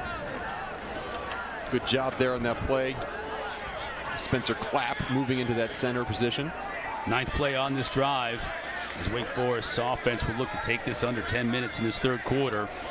Already leading 21-9 and looking to tack on more. Cooley's been in the backfield on this entire drive. Hartman to throw, looking over the middle. Defended beautifully. Tried to get it to Moore, and Jason Maitre was there to prevent that from happening. Jason Maitre, he has done a lot for this team. Really good coverage, good job of not grabbing on that back end, getting the ball out. Maitre's plays spy, safety, he's done a lot. 2nd and goal. Hartman to throw again. BC brings some pressure. This time he and Moore connect for the score.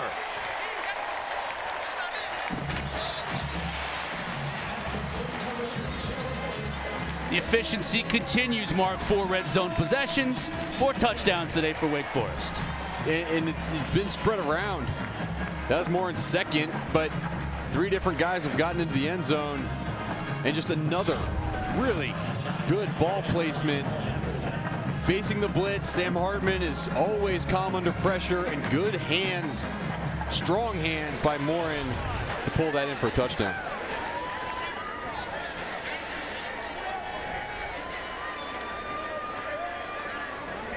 Dennis on for the try. No issues for the Deeks. 28-9. Let's see if Morin was across the goal line. Yeah, it was close. And just a really catchable football. Yep, clearly across the line. Good job maintaining control all the way to the ground. And that man, Sam Hartman, I mean, he has meant so much to this Deacons team. And another touchdown under his belt. 4 on the day. With 4, yeah. It's crazy. Morin has 2. He came into the game with 2 on the season. Coming up next, we're going to cap our day off with our ACC Network primetime matchup. Pitt and Louisville. Both these teams coming off a bye week. Last time Pitt played, Izzy Abanikanda went nuts. So look to see if they continue running the ball with Abandon with him. You know Malik Cunningham's going to run with Abandon. He's expected to play coming off those concussion-like symptoms. So that'll be fun if we can get Malik out there running wild, and Izzy Abanikanda. Important game for both teams, too.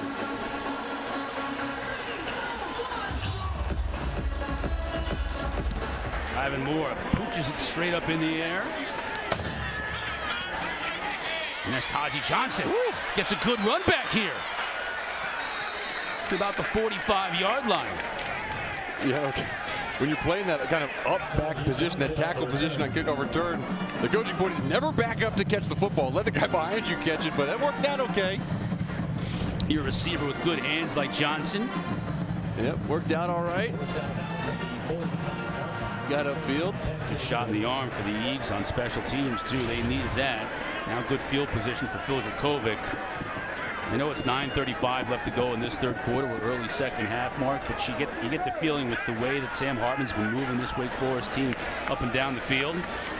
Kind of got to get something going here, and they're going to try some trickery. The flea flicker, trying to go over the top. That's dangerous. 3 different black jerseys in the area, along with Joe Griffin, and it falls harmlessly incomplete. Yeah, tough one. They brought an extra offensive lineman to sell the run fake. It's hard to sell a run play and have a successful flea flicker when you haven't been able to run the football at all. So it's not like those safeties are saying, oh man, we need to make sure we get up in our run fits. Did a good job of staying back, and tough decision by Phil Dracovic to throw into double coverage. Got away with it. 2nd down and 10. Xavier Coleman in the backfield. Now he splits up to the top of your screen, emptying out the backfield. Zay, can he get some blockers in front of him? Tried to utilize one. Spun down at midfield by A.J. Williams. He just needs to continue to touch the football. This is a long ways to go to get back in this game, but the only way you're going to do it is if Zay touches the football. 8 catches now, 109 yards, and that touchdown on the day. 3rd down and 5.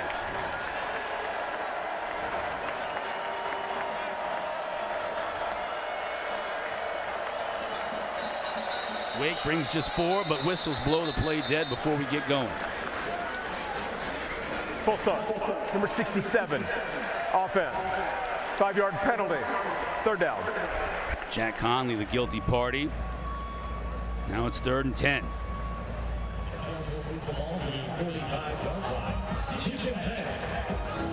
Mentioned at the top, this offensive line. They've been beaten up all year. They lost 4 starters from last year to the NFL. Lost Christian Mahogany to a torn ACL, and it's been a patchwork deal pretty much all year for Jeff Hafley and company. Now 3rd and 10.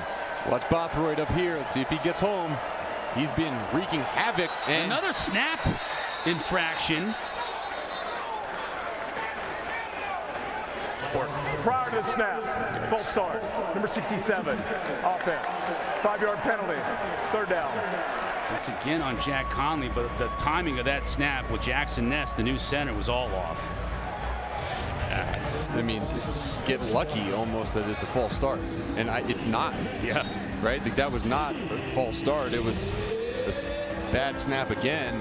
Ness was the only one who went on his snap. And Boston College got lucky there because that could have been loss of down and loss of yardage, and now they get another shot on 3rd and 15. Zay Flowers in the slot at the top of your screen.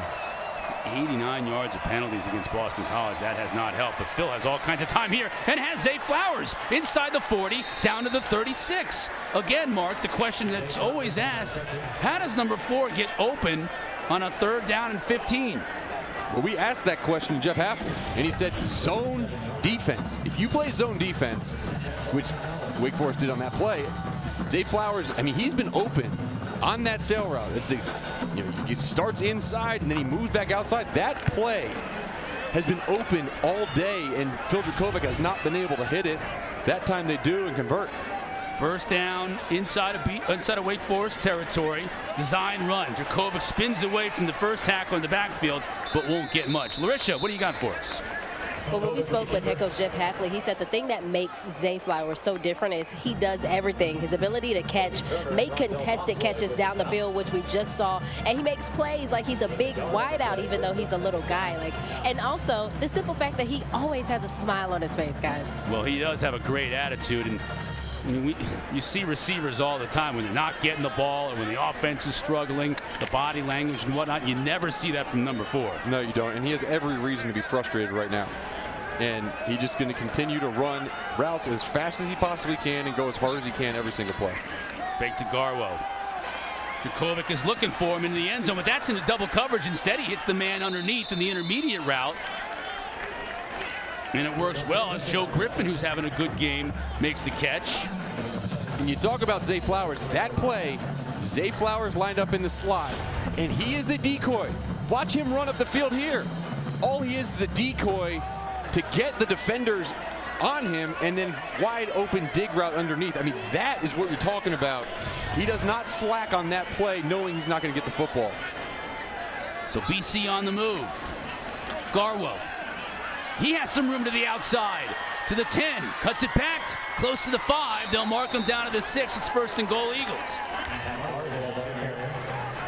And Larisha made a great point. Zay Flowers, he does all those things on the field, right? But his attitude, and if he makes a play, you see him come back to the huddle and he gets his guys going, then he clears out, allowing another person to make a play, and those deep balls loosen up the defense, allowing the first real run by a running back for Boston College, getting him inside the red zone. Yeah, other than that fake punt at 14 yards, that's the longest run of the day for Boston College. 1st and goal. Low snap.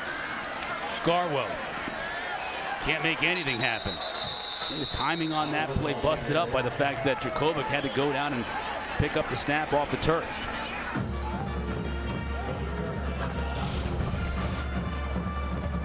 And look, this is nothing against Jackson Ness, the starting center.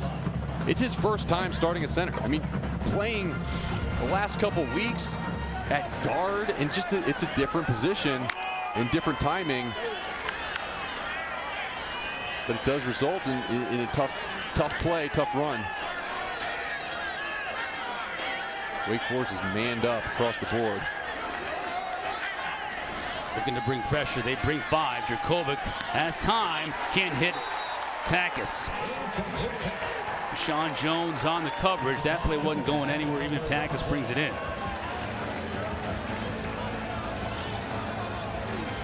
Now 3rd down.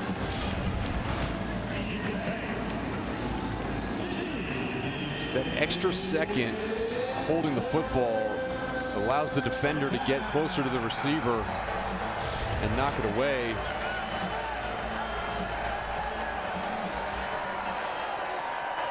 Watch the top of your screen. That's been one-on-one the whole time with this safety moving over. Let's see if they go that way. Dracovic. He can run it in. He's going to try and do that. He does.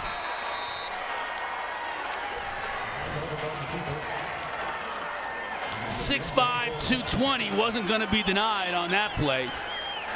BC edges their way ever so closer. And you see little glimpses. I mean, throughout the game, there's certain series, certain drives where Boston College's offense, they look explosive, right? Not necessarily clean ever right now, but explosive. And back to that quarterback run with everything covered. And that's how they're going to be able to move the football. Now trying to go for 2. Ruling on the previous play of a touchdown is under further review. They'll review to see if Jakovic got in. I think it was pretty clear. They'll make certain. Jashin Davis was again applying pressure on the edge. Both he and Rondell Bothroyd have been handfuls today. They have, and you can slow down pass rushes in a bunch of different ways, but when the quarterback takes off running, this is one way of not forcing defensive ends not to rush upfield, and it does look like he gets in when that left hip touches. Let's see if that right knee or that right hip, that right knee stays up until there. You can't see where the ball is right there. All it has to do is just touch that white line, signifying the end zone, and that's 6. And from those angles, does not look like enough to overturn it. No way. Not from those angles, to your point. I think Stuart After Mullins further review, the ruling on the field stands. will tell us just as much, and he does. Touchdown stands. So now BC will go for 2. The thinking here is you get it down to an 11-point game. It's 2 possessions, potentially.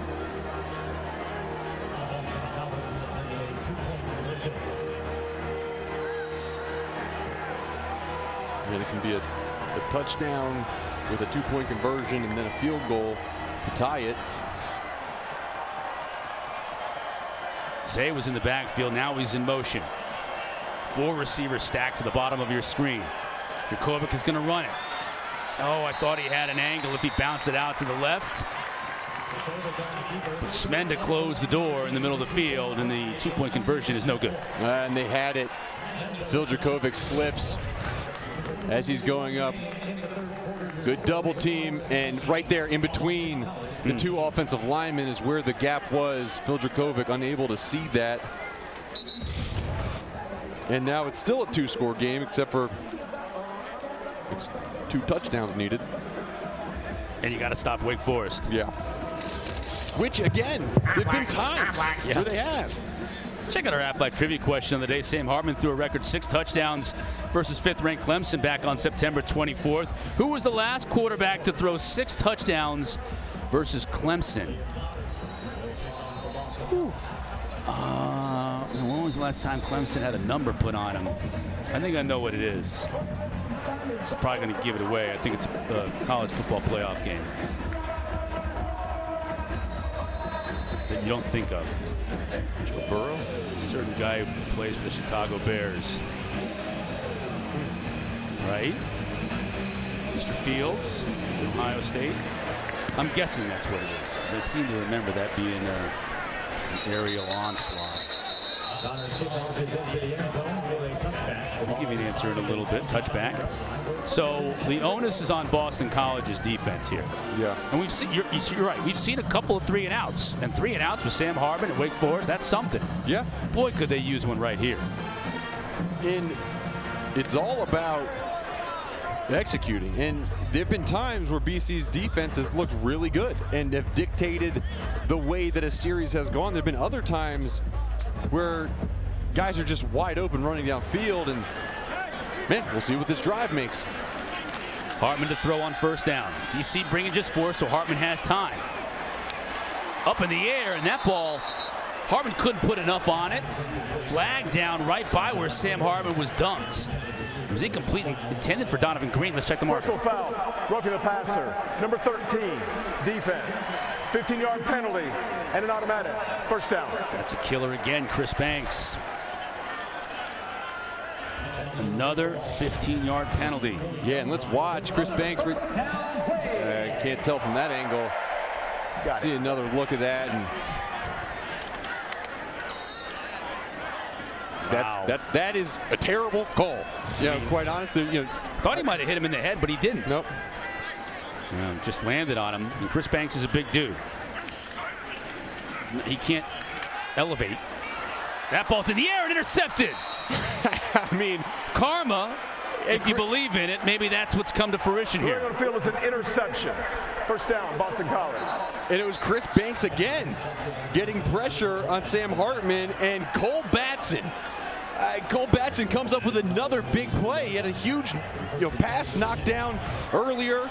And you see 13 off the edge, just getting that hand up. That one might have hit the quarterback in the head. And good job of pulling that ball in. Yeah, that hit him in the head, but. Well, you saw Chris Banks when he ran off the field. Coach Hafley met him and had a word with him, but that pressure is what forced Hartman to throw the ball errantly, eventually being tipped up in the air and intercepted by Cole Batson. Yeah, and Cole Batson, he didn't play at all last year. He had his 4 tackles on the season, and he has shown up when his number was called today. Another low snap. Garwo is able to make a move or two at the line of scrimmage, give him 4 yards. Jalen Garnes on the tackle. And Chris, this has been a fast-moving game, but this third quarter, I mean, it's still the third quarter, right? And Boston College is within 2 scores with the ball at the 46-yard line. If they put the ball in the end zone here, yeah, it's back to a whole new game.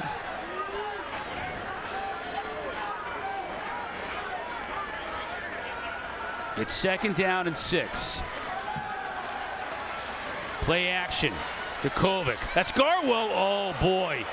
If Garwo makes that catch, he's just got to outrun big old number 91 for 6. And really, I mean, he's on Garwo on that one. Kevin Pointer is a defensive tackle who transferred in from Louisiana Monroe 2 years ago. Very good D tackle, but he is not accustomed to covering running backs in the flat. I got to tell you, I mean, it was a good effort of forcing Dracovic to just throw it over top, but that could have been a huge play. Instead, now it's 3rd and 6. That man's like, what am I doing running all the way over here? Pointer's like, my job right now is to go after number 6, not chase number 24 out in the flat. Wake brings just 4. Pointer applies the pressure, trying to hit Zay too high.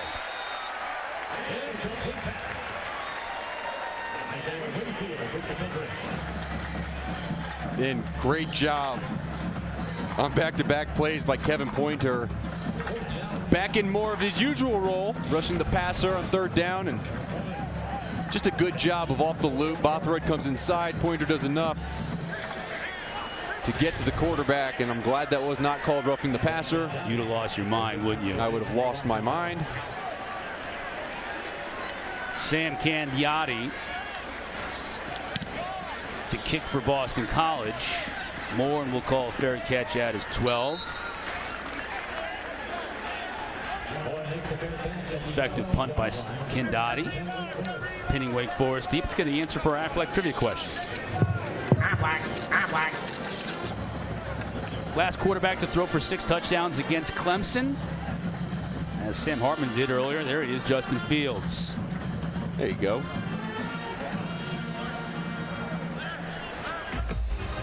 Ignore the Alabama in parentheses. Yep.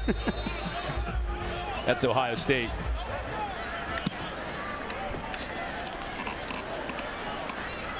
Onus back on that Boston College defense.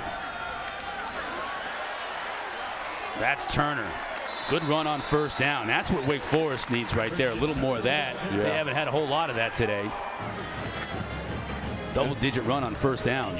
And these are patient runners. It's part of this offense, but the patience has led to gaps being stuffed up. That was a good job of creating gaps by the O-line.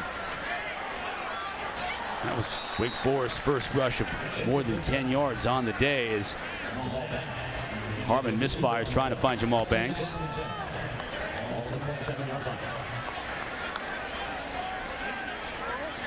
And these Boston College defensive backs, they're playing physical. They're playing man-to-man. They're getting up in the grills of these wide receivers, and there's a lot of banging downfield.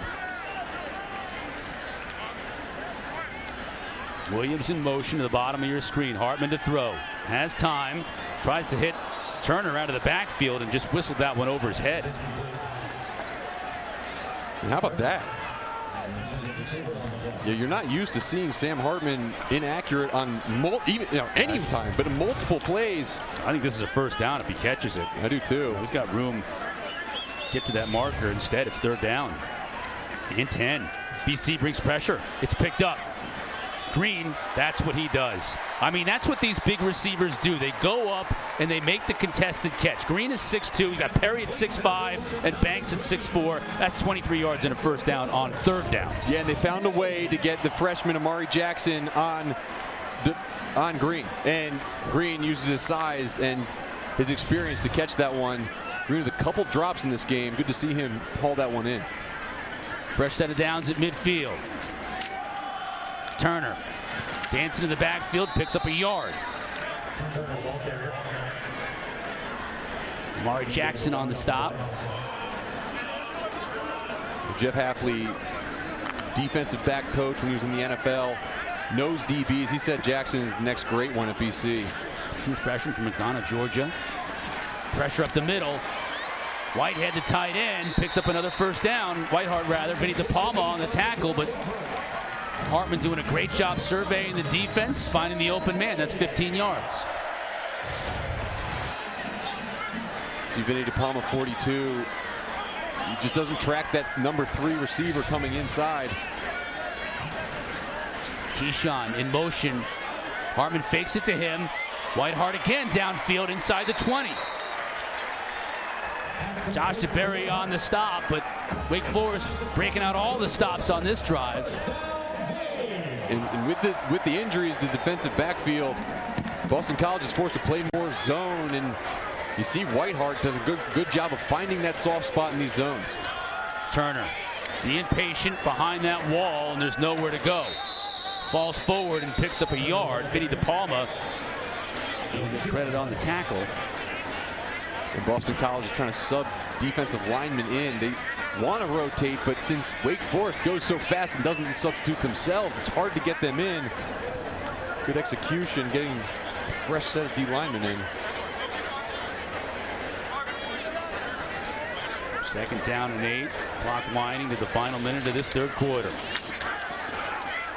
Jump pass finds Banks inside the 5. That mesh took as long as it possibly could because both Turner and Hartman were falling down.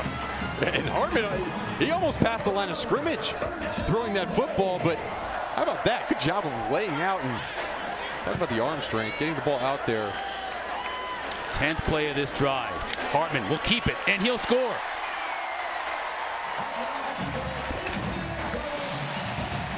Great sequence by Sam Hartman. And getting the ball back, gaining another possession after the defense forced Boston College to punt, and then working your way downfield. That looked like a Wake Forest offense that was firing on all cylinders. Wake will stay in now to try the 2-point conversion. To try and restore this 21-point advantage. Which would be the most of the day. Hartman over the middle. Bobbled by Williams, but he hangs on for the conversion. Keyshawn Williams has been such an addition. He had some good plays last year as a freshman, and he's come into his own in this sophomore year, taking that next step that they need out of that slot position. There's first a touchdown by Sam Hartman, and then the completion of the 2-point conversion in traffic, looks off the safety and delivers a strike. And great focus and hands Yes. by Williams. Great job. Keyshawn Williams, all the receivers getting involved today. 5 different receivers with 3+ catches. You got Morin with a couple of touchdowns. Banks, Perry with touchdowns. And now you got Keyshawn Williams with the 2-point conversion. Don't forget, weekdays, 4 o'clock, ACC PM.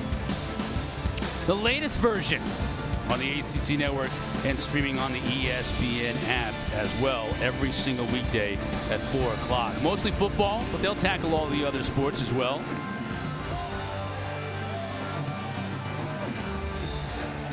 Deeks have taken command again, 36-15.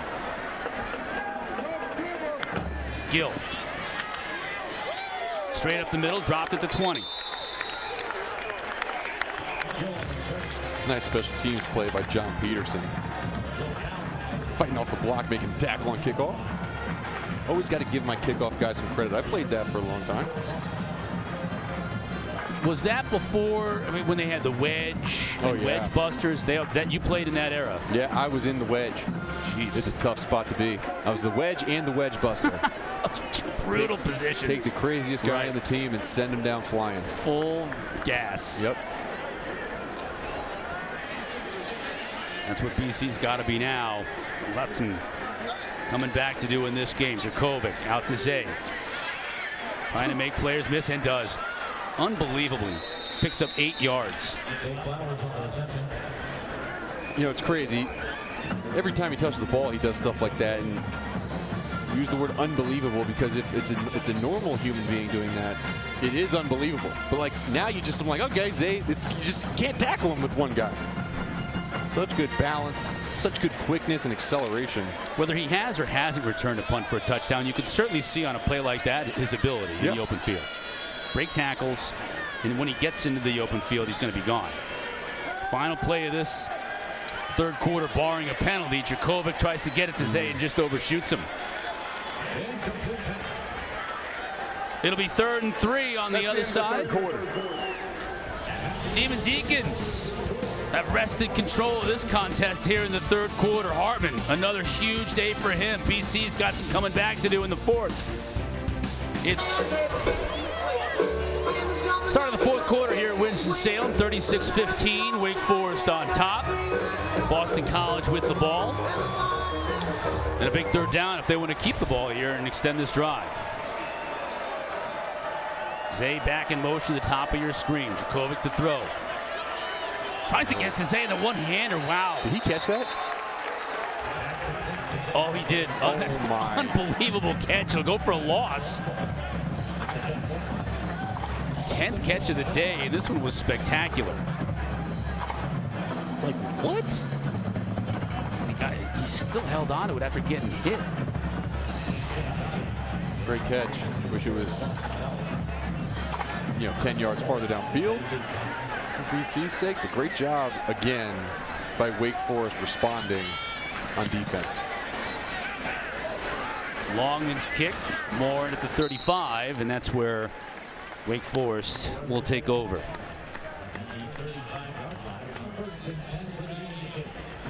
All right, don't forget about the huddle tonight. It follows our game, and they'll get you set for Pitt versus Louisville. Malik Cunningham expected to play, so we'll get the final word from those dudes there at the bottom in studio.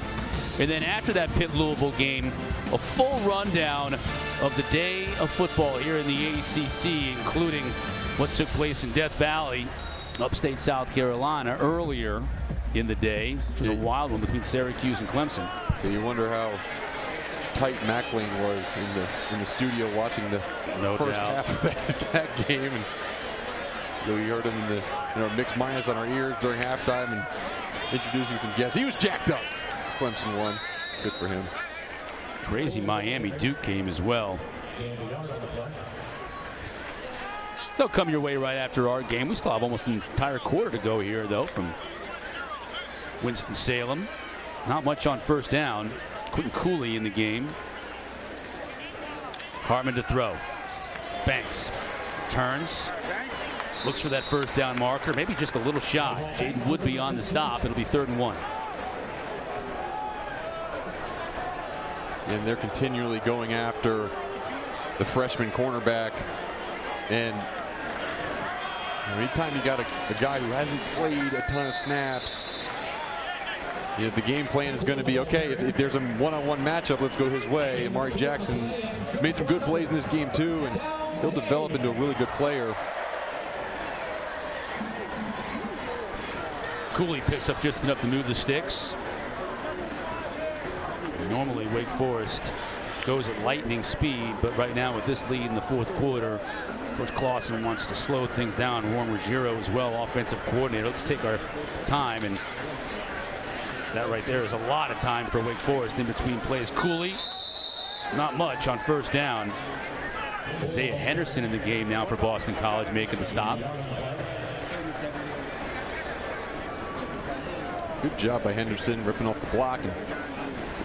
And you got to imagine if this drive results in a touchdown, it might be the last we see of Sam Hartman today. But with the way that this game is going, with all the wackiness and fumbles and fake punts and all that stuff, it's too soon. Cooley. Defender hanging on, still on his feet. Extra effort moves the chains. And the crowd lets him know about it here at Truist Field.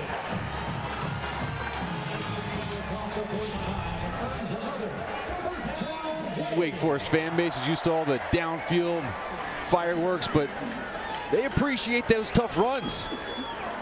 They're running back, breaking tackles, moving forward. That'll enable Sam Hartman in this Wake Forest offense to burn a little bit more clock.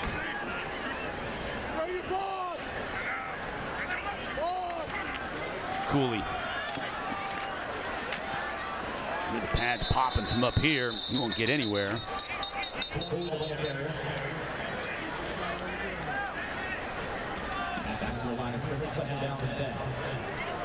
Donovan Izaraku in on the tackle for Boston College.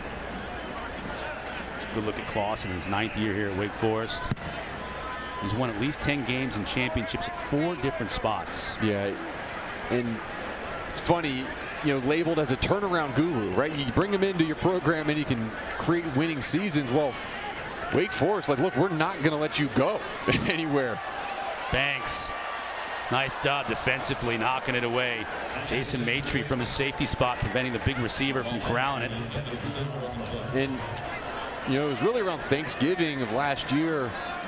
And, you know, Clausen's getting fielded some interest from other places, and he was called in by the whoever, the athletic director or the administration. It was like, look, we want to keep you here, and we want to keep you here. We want to keep your assistants here. We want to continue to build our facilities, and they gave him a nice extension and nice run here by Sam Hartman to pick up the first down. But you look for, okay, is there a better job out there? And really right now for Dave Clausen, like, they made this Wake Forest head coaching job a better job with the facilities, with the investment in the football team and his coaching staff. So I don't think that he's going to be doing too many more of the team turnarounds that he's known for, because, I mean, this is where he belongs.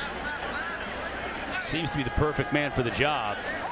As we said earlier in the broadcast, the culture is completely flipped here. It's not like, you win 7 or 8 games every 3, 4, 5 years, go to a couple of bowl games here and there. The thought and the expectation is to win and win a lot every single year. There's no rebuilding. There's no waiting for guys to become redshirt seniors. Yep. You win with the guys you have now every single year. And when guys like Sage Surratt and Scotty Washington and Walker transfers to Michigan State, it doesn't matter. You're still going to win without them. Yeah, and we got to see a little bit of Mitch Griffiths, the redshirt freshman quarterback in week 1, and he conducted this offense admirably, leading his team to a victory. And maybe he's the guy in waiting next year, as Sam Hartman does have eligibility left, but probably this is his last year wearing the black and gold. Ellison bounces it outside. He'll get knocked out of bounds inside the 15 by Cole Batson, but not before a big gain and another first down for the Deacs.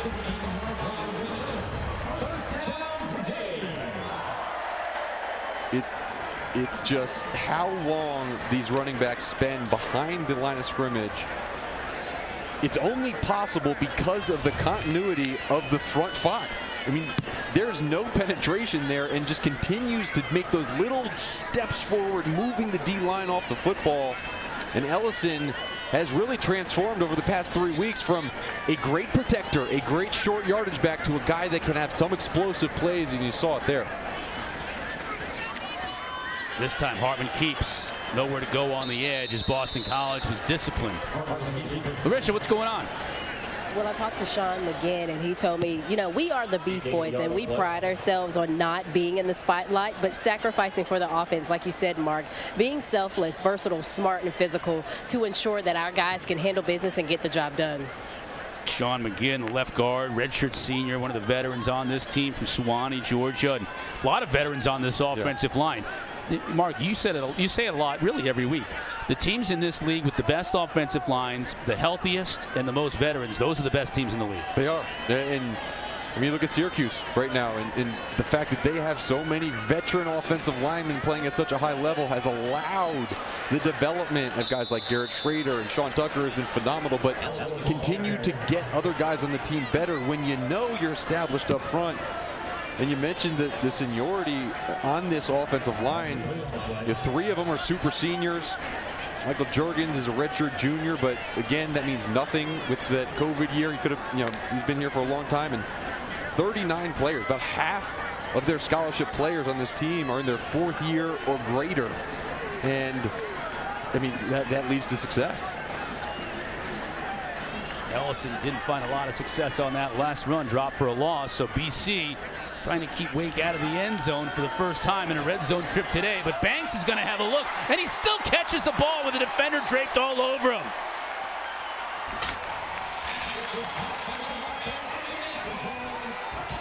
Jamal Banks. Pass interference. Defense, number 24. The penalties decline. The result of the play is a touchdown. Jamal Banks, the young buck in the receiving room, only a sophomore, but seeing him on the field in warm-ups, he has, I mean, his back and his chest and his arms, they're all built out, and he does such a good job of using that larger upper body to shield off defenders, and you see the strength coming down with that touchdown. Another one for him, and Sam Hartman with 5 touchdown passes in this game. Dennis with the PAT. Banks salutes the crowd here at Truist. His second on the day and 7th on the season would not be denied. Wake Forest extends their lead.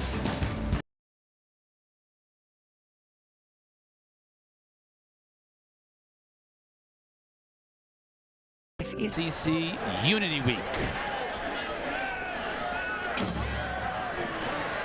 Jalen Gill upended at the 24. Boston College will take over when we come back. 43-15 our score. Demon Deacons 7.5 minutes away from win number 7 on the year. It's the Subway Series menu. In the ACC in terms of QBR, and almost got that win today versus Clemson. It is a league full of quarterbacks that are performing well, and not necessarily the ones that you thought would be performing well when you came into the season. Riley Leonard for Duke again, he's playing well also.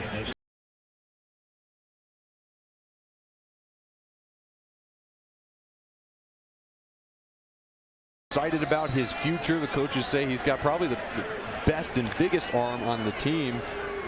He's seen action, and this is his 5th game so far this year, because Boston College has been blown out 5 times.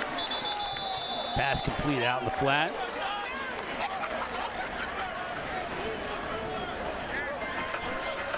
Going down the depth chart, baby. Way down the depth chart.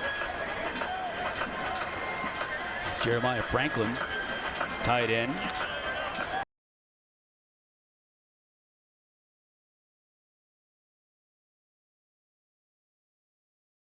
Player Jeremiah Franklin, true freshman. Yep. They're excited about.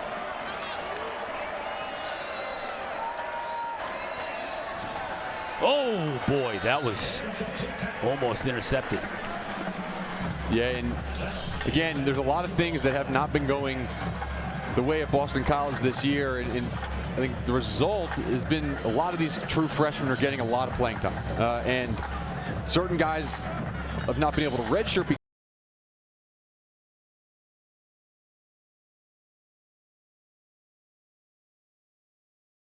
Understand the situation we're in, and not that I like it, but what we can do in these situations is try to get other guys some experience, and he has.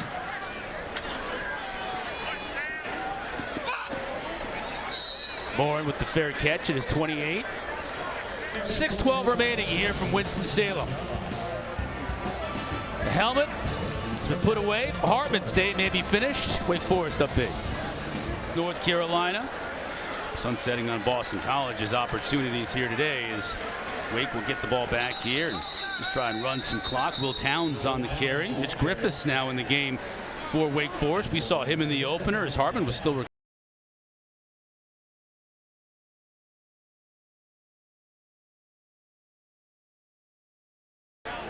Haribo? I don't know. But look, he's handing them out like one at a time. They must be good. It's like you and your kids when they do something good. They get one little gummy bear. Yeah. Here, Mustafa, nice job on breaking up that play. Yep. Remember with Zay Flowers? Yep. You get a gummy bear. You see the amount of chewing that's happening too. So you got it lends itself towards something that's a gummy. Gummy bear, maybe gummy fish, Swedish Haribo, fish. They're more gooder.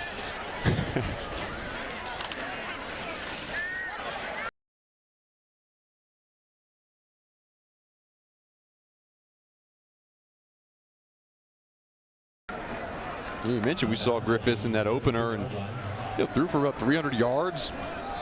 Almost 300 yards, like 3 touchdowns too. I mean, he did a really good job of conducting the offense, and there was no hiccups, right? There's no sloppy play. He made the point earlier too when Hartman was out, he was out indefinitely. Yeah. So we didn't know if it was going to be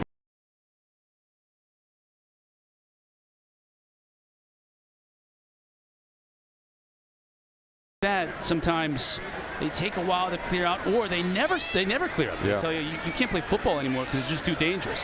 Luckily for Hartman, they cleared up, and a month after he was diagnosed, he was back playing. That's a gang tackle in the backfield. Just about everybody, including Donovan Ezeraku, got there for the Eagles. Yeah, in Boston College, they still got their starters in on defense, and Jeff Hafley talked to us, and versus Clemson, they sat a bunch of their starters, and Dabo Sweeney kind of went fast and ran up the score a little bit.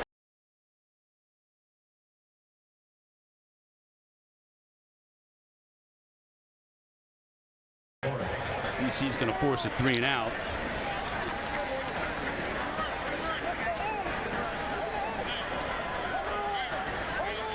Zach Murphy in the punt for the Deeks.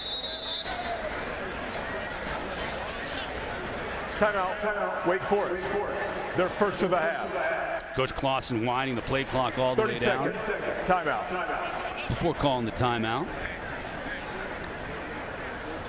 Again, just trying to burn as much clock as possible. Under 4 minutes to go now in this contest. The huddle coming up following us, and then at 8 o'clock, it's Pitt in Louisville.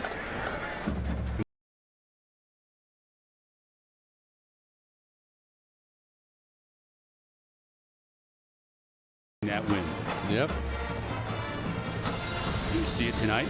Yep. Streaming live on the ESPN app as well as on the ACC network. But Malik Cunningham is expected to be back. Yeah. And, Brock Doman, backup quarterback, had a really good game. Yeah. And Louisville did enough to beat Virginia, and now they get a shot at Pitt. And it evened up their mark on the year, and everybody in the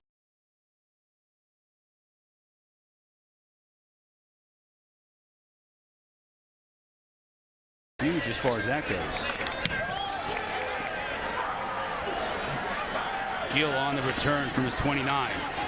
Go to try and make something happen. Try to reverse field, and he does, but he's going the wrong way. No, he stepped out of bounds. Might be the best thing for him at that point.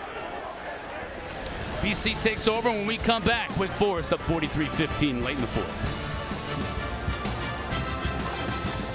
It's the Subway Series menu. Wake up 28 here in the fourth. Larisha down on the field. What's going on down there? Well, you guys were talking about what Sam Hartman was passing out down here on the sideline. I found out that it was actually some Sour Patch Kids. And y'all, unfortunately, I was a little too late to get some. You were running over there. You thought, hey, I had a really good game as a sideline reporter. I deserve at least one or two.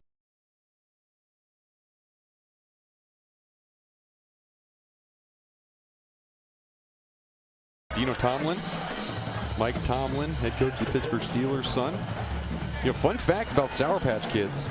Actually, they were rebranded to the name Sour Patch Kids in 1985 to take advantage of the Cabbage Patch Kids name. Wow. which Wikipedia gave me that information, and they're actually known as very bad kids in France, which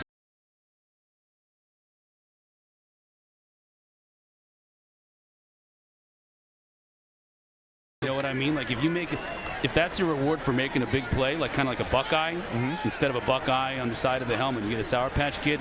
That'd be good motivation to make a lot of big plays. Yeah, for sure. They do tear up the roof of your mouth a tad, but worth the pain. And I'm sure anybody with a DDS degree would tell you they tear up your teeth pretty bad too. It's all sugar.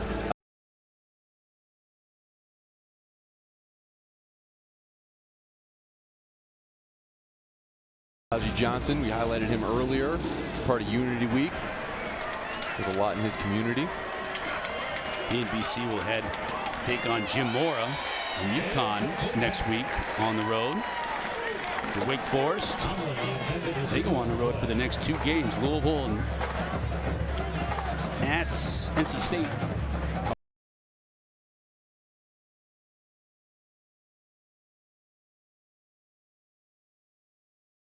Forest, by the way. No, and you know, at the beginning, before the season, you looked at it and right, you're like, oh, that's a pretty easy end of the schedule. But Syracuse has been playing so well. Drake May and that UNC team can put up some massive points. Duke just hammered Miami today. Nice job.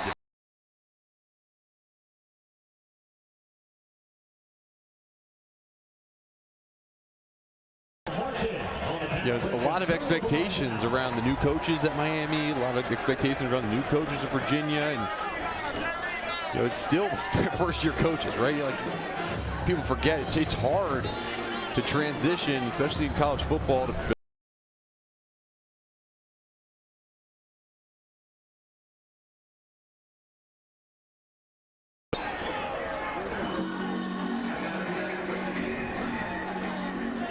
interesting to see how Syracuse bounces back from a very disappointing loss at Clemson today. I mean, they were up 21-10. Cade Klubnik came in for Clemson and really turned the tide. Tigers went on to win that game.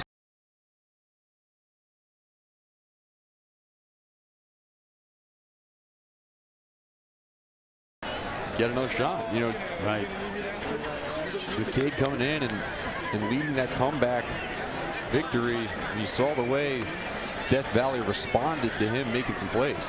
He was only 2 for 4 for 19 yards, and he had 6 carries for 15 yards. But he just more of the ball over. It's him at the helm. True. And I honestly think Clemson fans are going to want to say, hey, it's time to turn the page. Whether they do or they don't, whether Dabo does or he doesn't.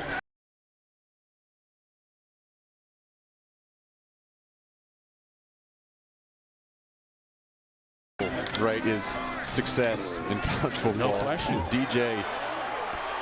A lot of talk about him being back, but after a couple turnovers, gets benched. Damon Claiborne. We saw Damon Claiborne warming up before the game. He's all but 5'9". He's a 5'9" muscle. Yeah, no, he is. Every fiber in his body is a muscle.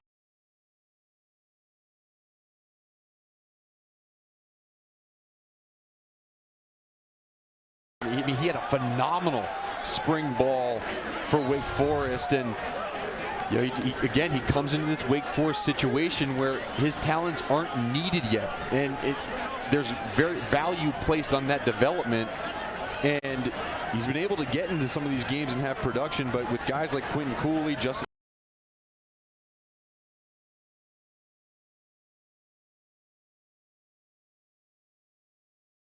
Mitch Griffiths takes a knee. That should do it here from Winston-Salem. Boston College came into town, Mark, and gave them all they could handle in the first 3 quarters of this game. Just too much Sam Hartman and company later on, though. Yeah, execution by Wake Forest, and continuing to go back to what they do so well.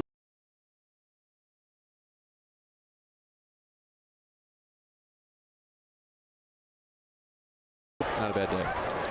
And another 300-yard performance from Sam Hartman. Larisha standing by with Coach. Coach, offensively, what would you say you guys need to clean up after seeing today's performance? Defensively? Offensively. Not too much. Scored 43 points. And defensively, how would you assess?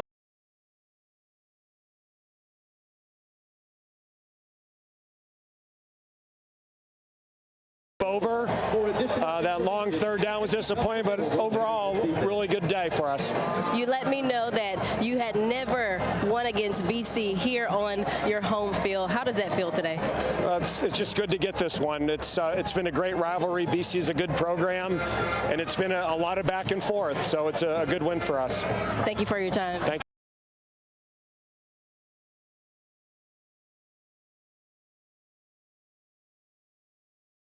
Wrap it up from us here at Truist Field. For Mark Hertzlich, Larisha Harris, and our entire crew, I'm Chris Cotter. Back to the drawing board for Phil Dracovic in BC, but for Sam Hartman in Wake Forest, the roll continues at Louisville next weekend.